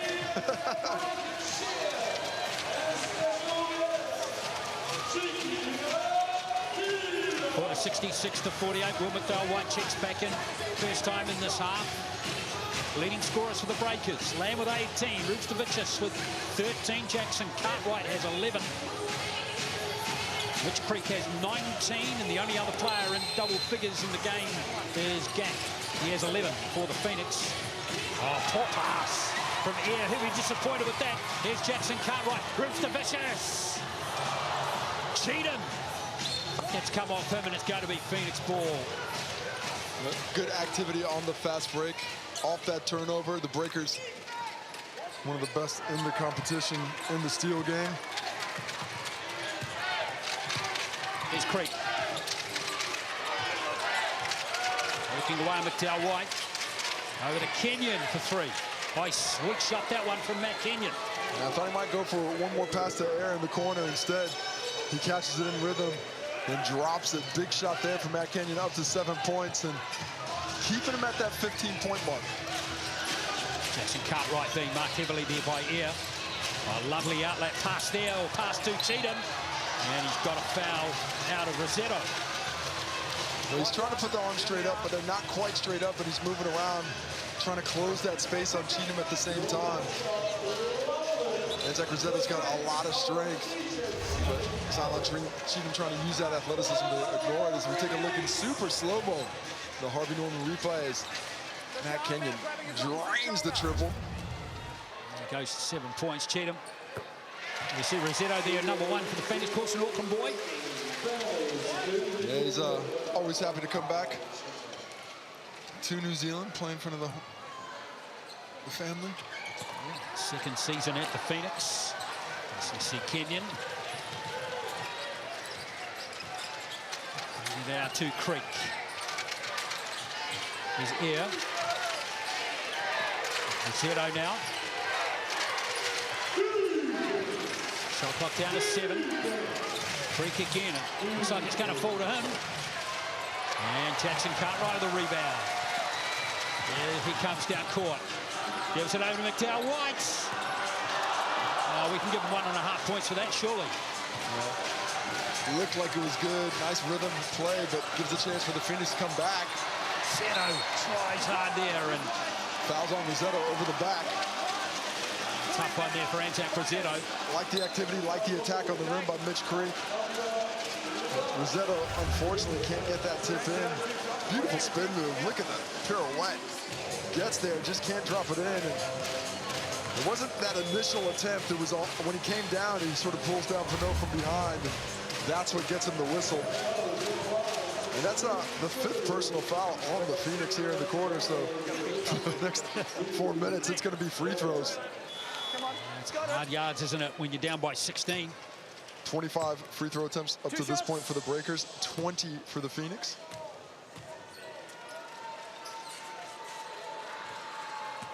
Oof.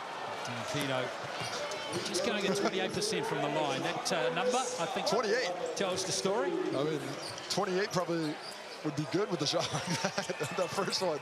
That second one looks a little bit better. Just got to get your rhythm up there.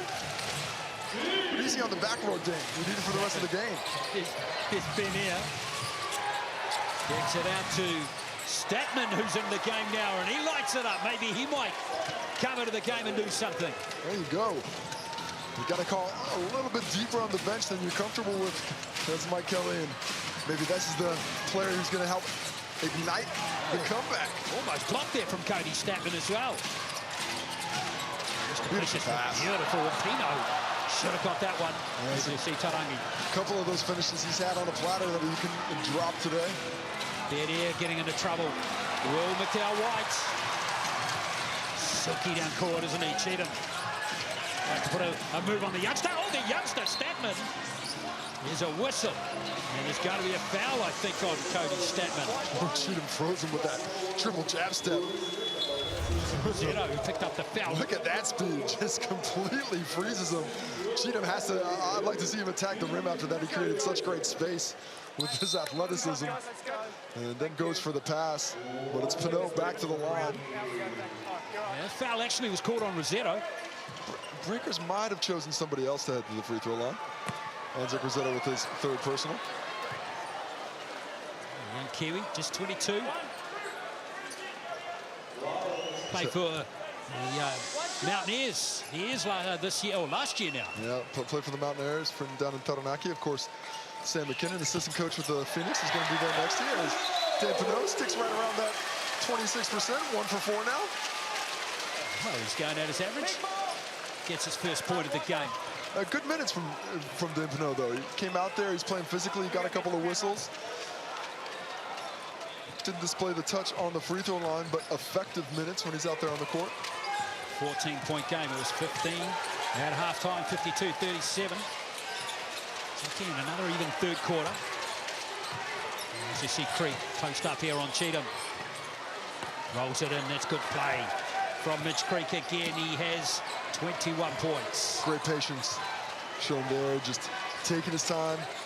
Gets to his spot, able to finish with the hook shot. He's put the team on his back, Mitch Creek. Here's Cheatham. Almost loses it. Again, it's fouled. But it's so hard not to foul someone like Cheatham when he's driving like that. And I think that's going to be the 4th on Rossetto now. And it is. That is where the whistle goes. 4th personal foul. Gorjak Ak's going to check back into the ball game. You see Rosetto's hands come down there. 4 fouls in 4 minutes for Rossetto. Not the ideal stat line. He's another one in foul trouble. Gak is back out there on 4 fouls. But 2 rebounds in 4 minutes. That's a positive. So it really is hard yards for some of these Phoenix players as we see Cheatham. Quite a game from him offensively. It's just his 7th point. It hasn't been as aggressive as we've seen at times. Hasn't maybe gotten the ball in his comfort zone. We've seen him pass up a couple of looks as well. Well, he's only got 1 field goal in the game too, Casey. 1 from 6. But 6 for 8 from the stripe, where the Breakers are 21 for 31 overall. 68% that registers as, and you know, and we want to be really honest, that should be higher. Creek gets it back from Brown. Such a good player, creates space for himself really well there. Well, when they're bringing in Tom Abercrombie to guard Mitch Creek, they're going straight at him in the post. And not bad defense, but Mitch Creek's comfortable there. He's comfortable with Abercrombie on him. He knows he can get the shot he wants. Paul McDowell-White, he actually could have laid that in himself, but in the end, Matiang does the job to open his account for the evening. Well, being a good point guard, setting up his teammates, letting everybody get to the table and have a bite. It feels like this game's just loosening up towards the end of the third quarter. Still at 14, starting to find a little bit of a flow. Both teams need to find a way to keep those whistles from getting pinged on. Abercrombie back to McDowell-White. Goes past Foxwell. Oh, another ambitious play, Matiang. Can't get it, and here comes Statman. McDowell-White setting the table for Mengo Matiang. He eats the first time, doesn't get a bite second time around. Chris Money-Orr just asking him, go strong, go strong. Second personal foul called there on Anthony Lamb. Creek takes a seat. He's replaced by Tarangi in that substitution. Creek sits down with 23 points. A really solid game from him. 6 rebounds as well. And who's going to pick up the slack? Gary Brown's looking like he's putting on the shoulders. Going to go there for Brown, and Matiang has it. Here comes McDowell-White again. Lamb.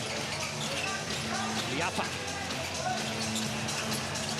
Abercrombie. Oh, tipped in superbly, Matiang. That was excellent. Good activity, just the third offensive rebound of the game for the Breakers. Wow. Ooh, a little clip around the head there from Mango Matiang. Modi Ma'o. Don't know why he challenged that one. This is 4th foul for Matiang. And he's gotten a couple of those up there on the on-ball action. You know, he's going to show, but you just got to get out there, show. You can't stick your hand in, you can't swing it. You just have to use your body, be long with your arms, and not make contact. Brown blows past 2 Breakers players. Foxwell, beautifully done. That's Gak finishing in style. Gak has finished with some power today. Showed great lift when he's got that ball underneath the basket, and it's back to 14 points again. Here's McDowell-White. Oh, he lost it that time, and that was an ugly collision. But in the end, he's lost it stone cold out of court. Yeah, right off his foot, looking for that contact, trying to come in. And then it looks like he took a shin or a knee to the back of the head as well. Of course, we've seen a few concussions around the competition in the last few weeks, so always got to be careful with that. Foxwell kind of tries to come across, take a hack at it, doesn't get the contact, but forces the turnover. Here's Gary Brown. As we close on the end of the third quarter. And the Phoenix have cocked it up, the upper. Here's Abercrombie. But a 8-second differential between the shot clock and the game clock. So the Phoenix will get the ball back again.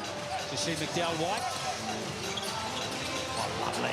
Matiang almost took steps there, didn't he? Here's Abercrombie. He's never going to miss that one. Oh, nice decision there by Matiang. Got that ball probably a little bit out of his comfort zone, about 17 foot. Took his time with it, didn't force it, got a great assist. Here's the last play of the third quarter. Foxwell in trouble. Oh, a foul. And that's going to be the 5th personal foul. That's going to be free throws. Probably about 1 second left on the clock. Unfortunate for Isaiah Liafa, just loses his footing. Look at that beautiful pocket pass there by William McDowell-White. I think Matiang close to steps. You mentioned it live, but certainly looked that way in super slow-mo as well before Thomas Abercrombie drains the triple. But once again, the Phoenix to the free throw line. First free throw attempts of the third quarter. They had 20 at halftime. These will be the first time they've gone to the line here in the second half. Yeah, it's amazing, isn't it? There's going to be 0.8 of a second left after these 2 free throws here for Owen Foxwell. The 20-year-old, already in his 3rd season in the NBL. And has had some good performances this year. They have to reset the clock now. It went down to 0, so it's got to go back to 10, and now they have to figure out how to get it back to 0.8. Not 8 seconds. Or 8 minutes. But 0.8 is what we're looking for. A chance to again run through the scorers for you. The 17-point margin. And now we're on to the Foxwell free throws. Yeah. Lamb has 18. Creco, 23 points. He's the leading scorer in the game. Owen Foxwell gets his first point of this contest. There we are, there's two.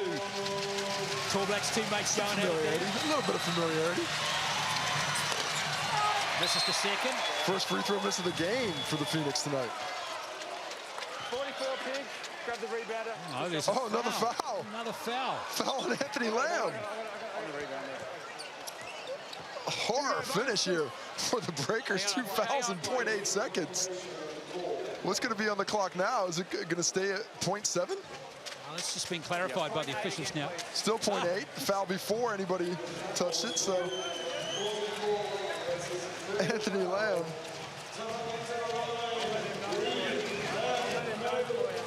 Taragi is going to take 2 free throws.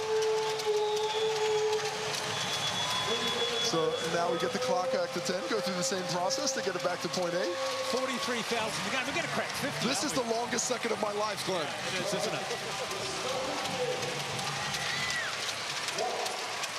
There has been no second, one single second in my lifetime that has taken this long prior to this. Well, technically, it's not even a second. That's 0.8 of a second. That does not make it better. Sean Marion's certainly looking like it's the longest second of his life as well. I think the jet lag started to kick in.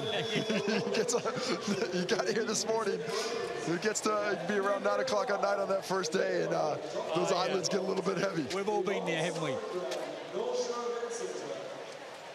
Maybe we should get him in the commentary. My guess is he's flying a little bit more comfortably than I'm used to on that trip across the ditch. Indeed. There we go. There we go. We've done it. We've got back to 0.8 of a second. There we go. Starangi.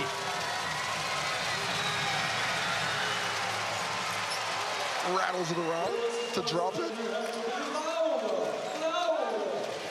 Down to 15 again. There's Tarangi with 4 points in the game. And now... Please be merciful. Let this quarter end. And... Oh, Lamb just got a little kiss off the rim there, but in the end, it is three-quarter time, and it's still the Breakers leading comfortably in this one by 14, 77-63.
77-36, a lot of mascots here at Spark Arena. Of course, it's a bit of an anniversary for the Breakers mascot too, with Cheeky, the Kia, having a field day today. Now let's go to Brooke Rusko. What's happening, Brooke?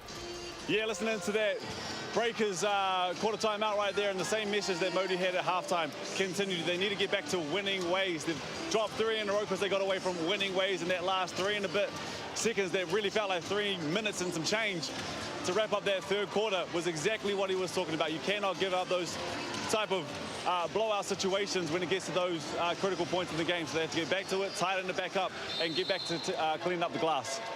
So 14-point game to start this final quarter. Abdul Nadir, Nader rather, has fouled out. Remember, the 200 game of the NBA for the Phoenix.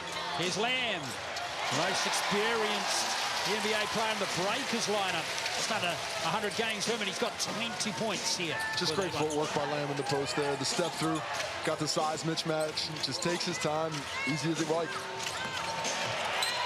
Perfect start for the Breakers in the final quarter. That basket to Lamb, and now turnover. Turnovers up to 13 now coming in. The Phoenix were leading the league in turnover percentage, just 12.1%. White. Possessions finishing turnovers. Been a little sloppier with the ball today. Here's Lamb working on Tarangi. And that's come off Lamb, who's lost it out of court, and Tarangi. Good physical defense. He's playing with his body, bodies him up. Doesn't hit, and that's when you get away with physicality. You can't get away with physicality with your hands, but if you show your hands, use your chest, use your hips, use your lower body, that's when you're allowed to dig into those offensive players as a defender and really make them feel the effects of that physicality without getting the whistle. Here's Tarangi. That's a good plays at times in this game for his team. Tries to get it to Mitch Creek. 23 points in the game for Creek. Here's Tarangi. Oh, creates space for himself beautifully. Good cross-court pass. Statman. Well, it was a good play in the end by the Phoenix. Goes unrewarded, though, as we see McDowell White. Abercrombie. Lamb working away here on Gary Brown. And Lamb so smart. Well, they've got this matchup a couple of times now here in the fourth quarter. Gary Brown on Anthony Lamb in the post is not where the Phoenix want to be. But the Breakers have done a good job of sniffing it out in the half court. Take a look at it in the Harvey Norman replay. Straight into Lamb once again. A couple of dribbles, takes his time, draws in defenders, multiple hands, hit his arm. That's going to be the 4th personal foul on Gary Brown now. And Anthony Lamb tries to add to his total and does so. Now equal lead scorer in the game with Mitch Creek at 23 apiece. And that lead's as big as it's been now for probably the whole game, actually, as we might go through and check that. 19 points for the Breakers. Yes, I changed it back. Yes, I did. It was awful. Yeah, nice job by the Breakers to come out here in the first quarter and fourth quarter and really take advantage of everything. Yeah, that is the biggest lead of the ball game now. Here's Brown. Doesn't drop for Gary Brown. And here come the Breakers again on the break. McDowell White. Abercrombie. Lamb. And that's going to go against Anthony Lamb. No, that is not. That is a flopping technical foul. Oh, wow. Yes, it is.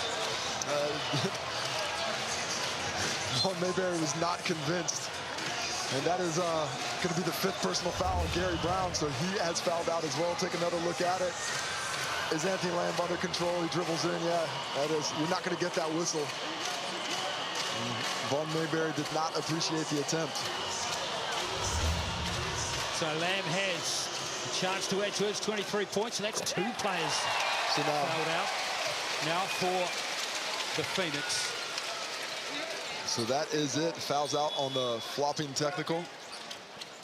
And that is now the Southeast Melbourne Phoenix with no imports left on which to call on. Yeah, amazing. Of course, Williams not playing. He's out for the season. Regular season. Hopeful to have him back if they're able to qualify for the postseason. This Creek just grabbing Anthony Lamb. Oh, and he took an elbow from Kenyon afterwards as well. In a place that you do not like to take an elbow from.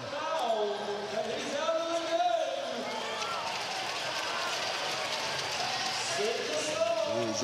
Pictures tell the story, don't they? He may need a couple of seconds here. Look at the physicality with which Mitch Creek's playing with him, and then not an elbow, but the knee. Not sure exactly what happened, but I'm sure exactly what happened.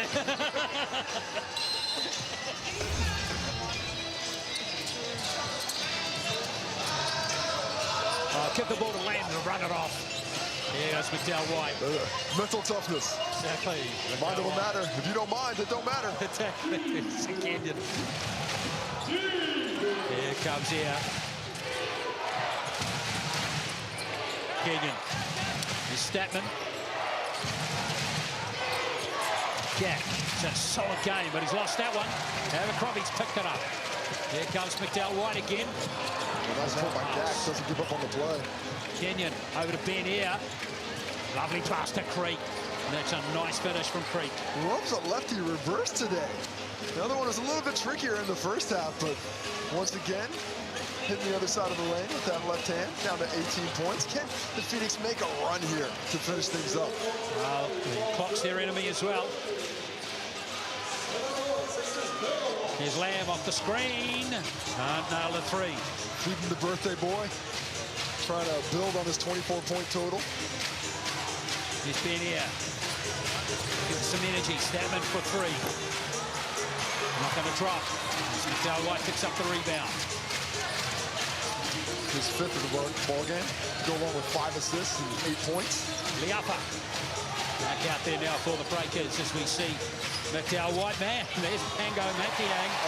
I don't know if he was expecting it initially there, but he made it. Just delivering from Mangos. Set it up on a platter multiple times here in that second half. William McDowell White. It's a 20-point game. It's 85-65.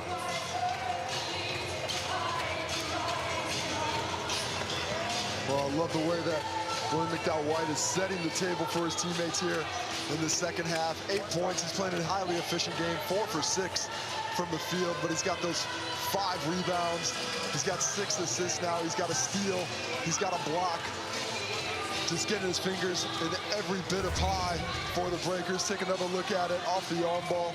Drawing Gak, forcing Gak to stay with him before he just drops it into Matiang. He gets the easy finish at the rim again. Matiang now 3 for 4 from the field. 6 points for him to go along with 8 rebounds, 2 assists, and a block as well. Excellent job by the Breakers keeping everybody involved. So 85-65, Modi Ma'o still demanding those standards stay high.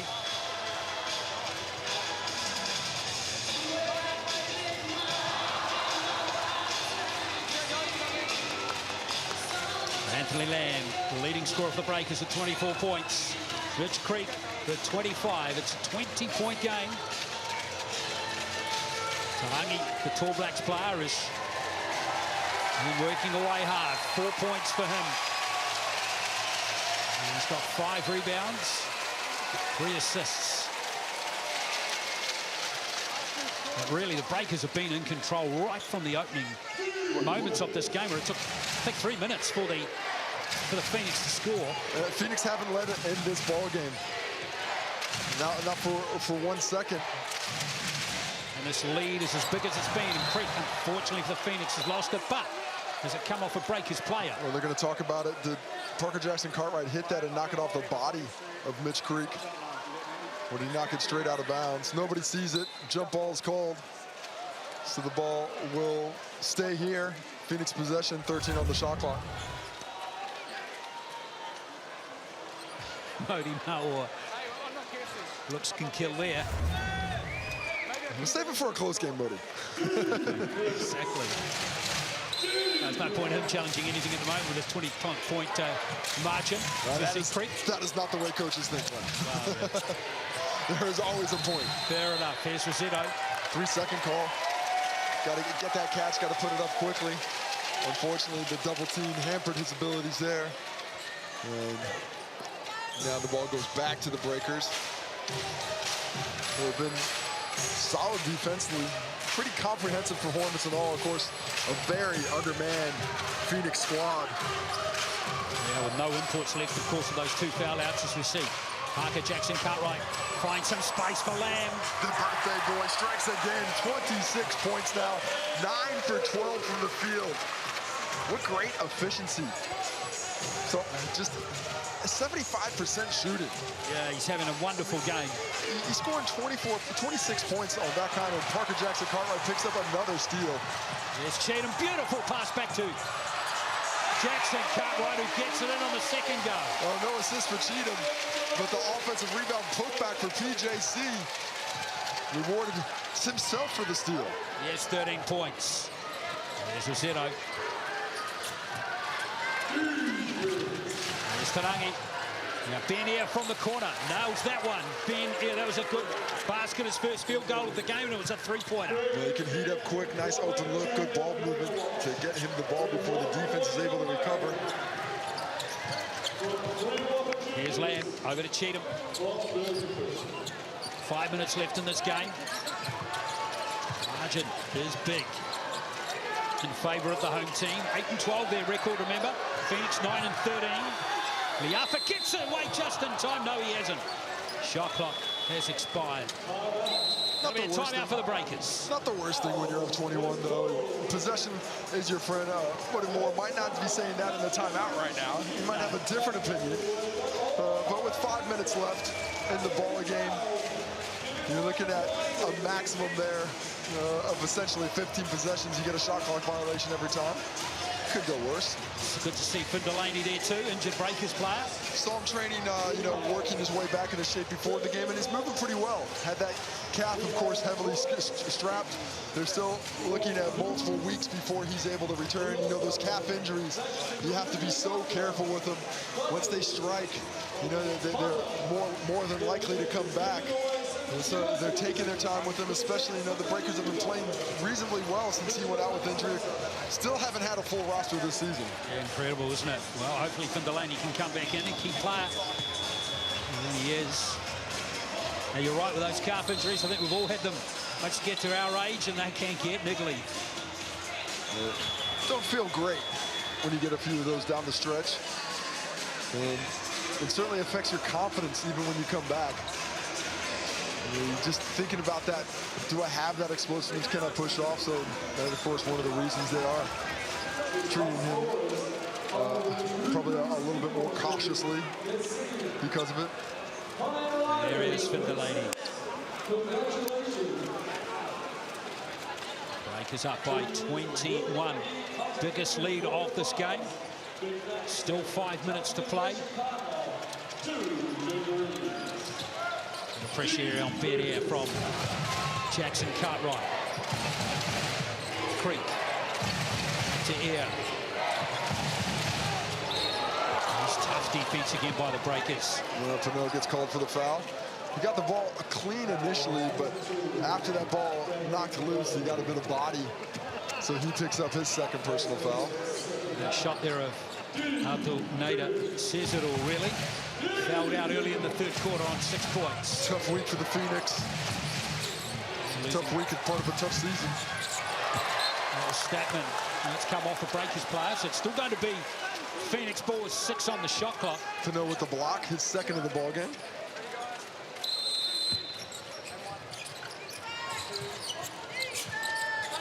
Creek. Deep 2 coming from Mitch Creek. Not to be. Now Jackson Cartwright gobbles up his third rebound of the game. Leading rebounder is Matiang with 8. Benair gets the foul on the back of Cheatham. Third personal foul for the Phoenix here in the quarter. Second personal foul on Benair.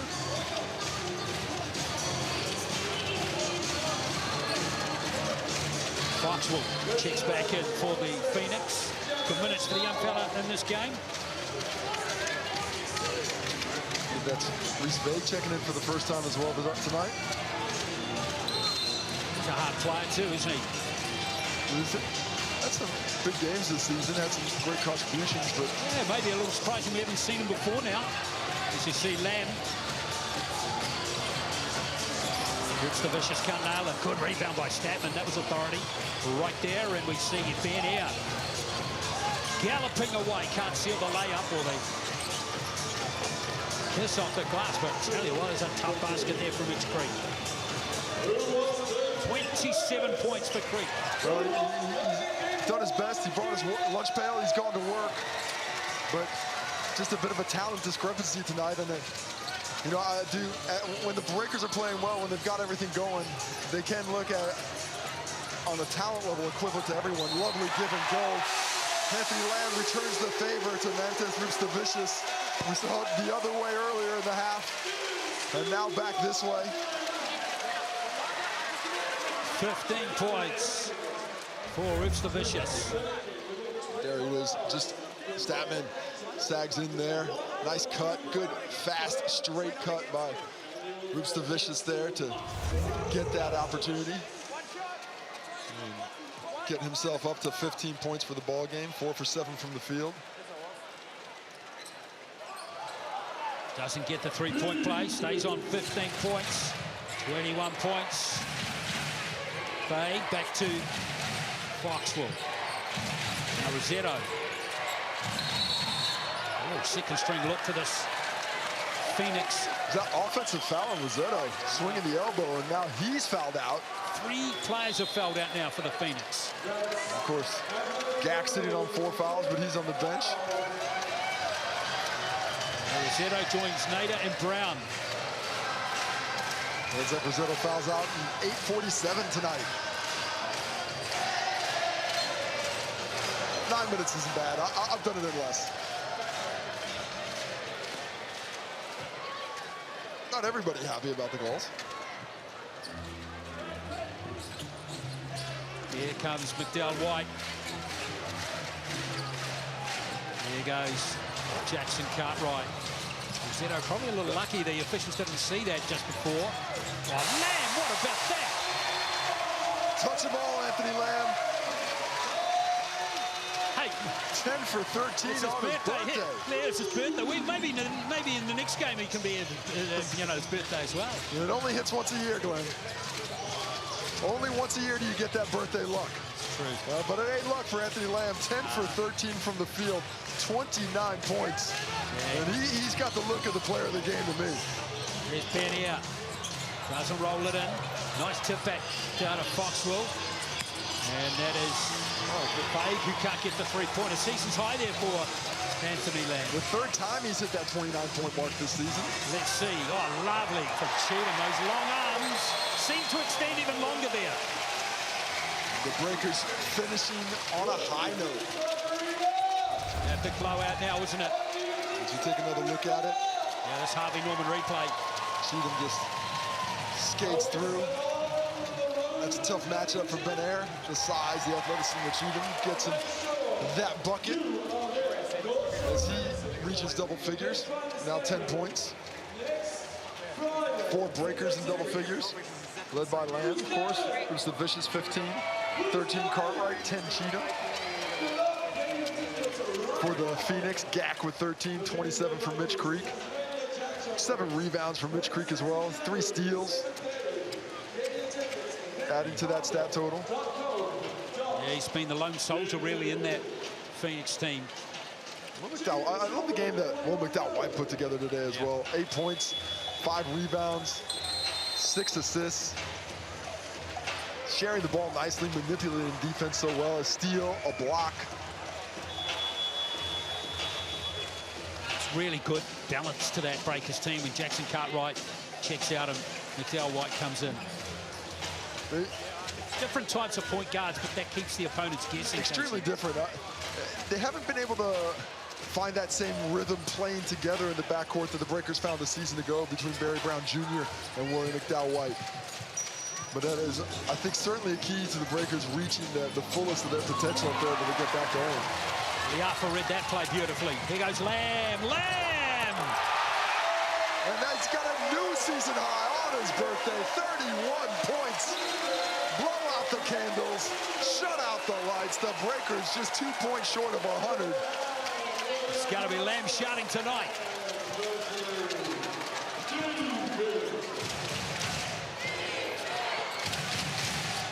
And there's almost a steal there by Cheatham. Oh, and then foul there on Gak. The Breakers are not calling the dogs off. I spoke about this earlier. It all comes down to percentages. Every single bucket, and I like this from the Breakers. I know it's tough when you see a team up 28, still putting the pressure on like this, but believe me, it matters. They have to finish like this. Everything is so close. When you take a look at the live ladder now, I don't know if we have it up, but when on that ladder, coming into the ball game, the Breakers, I think we're 4th in percentage in the competition. And in this game right now, they were 4th from the bottom in field position, but they've moved up from 98-something up to 100 percentage now. So that takes them out of that tiebreak. That puts them above Brisbane, that puts them above Illawarra, that puts them above Adelaide and Southeast Melbourne for those teams, and puts them above Cairns for those teams that are chasing that 5th and 6th spot. And extremely important for them to keep filling it up. Exactly. In simple terms, the bigger the win is what the better it will be for the Breakers.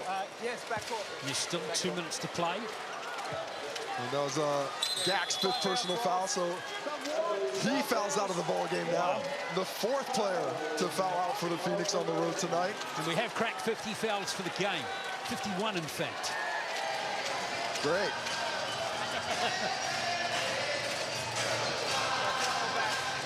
Four players fouling out of the same game. I'm trying to think of a game where that's happened.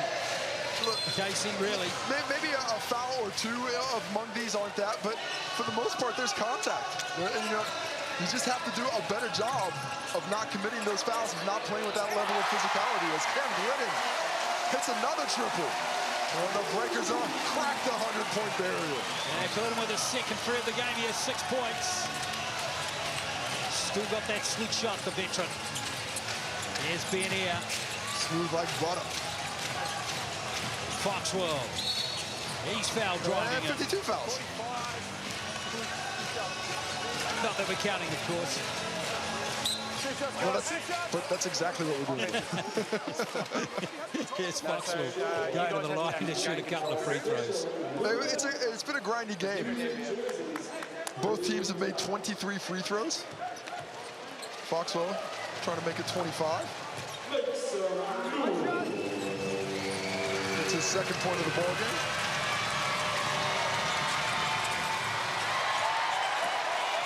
Second free throw missed by Foxwell, and here comes Will McDowell-White.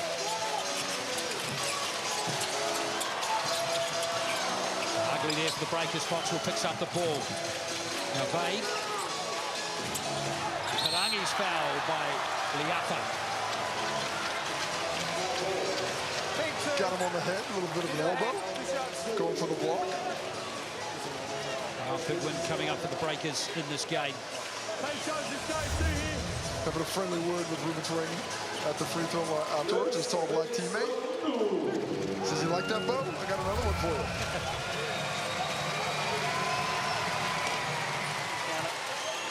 Tarangi gets the first free throw in as the Breakers stretch their lead. Would get their lead cut to under 30 again.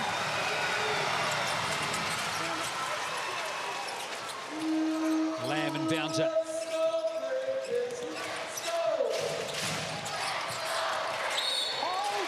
Another foul. Eventually this game is going to end and we're going to go to the next one. Just not quite yet. Southeast Melbourne's next game is coming up next Thursday against the Sydney Kings. Breakers big game next Friday, Casey, here at Spark Arena against the Tasmanian. Actually, at Event Finder Stadium next week. Oh, are we? Over on the North Shore. Back to the spiritual home of the Breakers. So they're playing Tasmania there. That's right. They can pinch a big game. Tasmania coming off a fantastic performance last night. Some Breakers beat them in their last head-to-head, didn't they? They did. I think a different Tasmanian team now. They look like they've found that defensive spark once again last night. Foxwell. No luck for Owen Foxwell. It's Cheatham. See if the Breakers can put on a show here in these last few seconds of this game. Liapa. Liapa again. McDowell-White. McDowell-White into double figures now. and more than. Actually 13 points on 5 for 7 from the field. Still got his game face on, though. Here's Ben Air. Lovely play from Ben Air. That's that electric pace that he has. Love that little scoop shot there, the quick layup to get that one up. Well, there's a second differential, but the Breakers will wind this one right down. The upper. Foxwell going for it. Doesn't look like Moody Moore is telling him to score. Has called off the Dogs, and this is where it's going to end. Well, the upper. Shake hands time. And a Breakers win. Big win for them, 106-75. And there's Anthony Lamb finishing on 31 points. Not a bad way to celebrate your birthday. He is the player of the game.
Well, victory for the Breakers here at Spark Arena. A big one too, 106-75. Lamb with 31, Group Starfitchus with 15.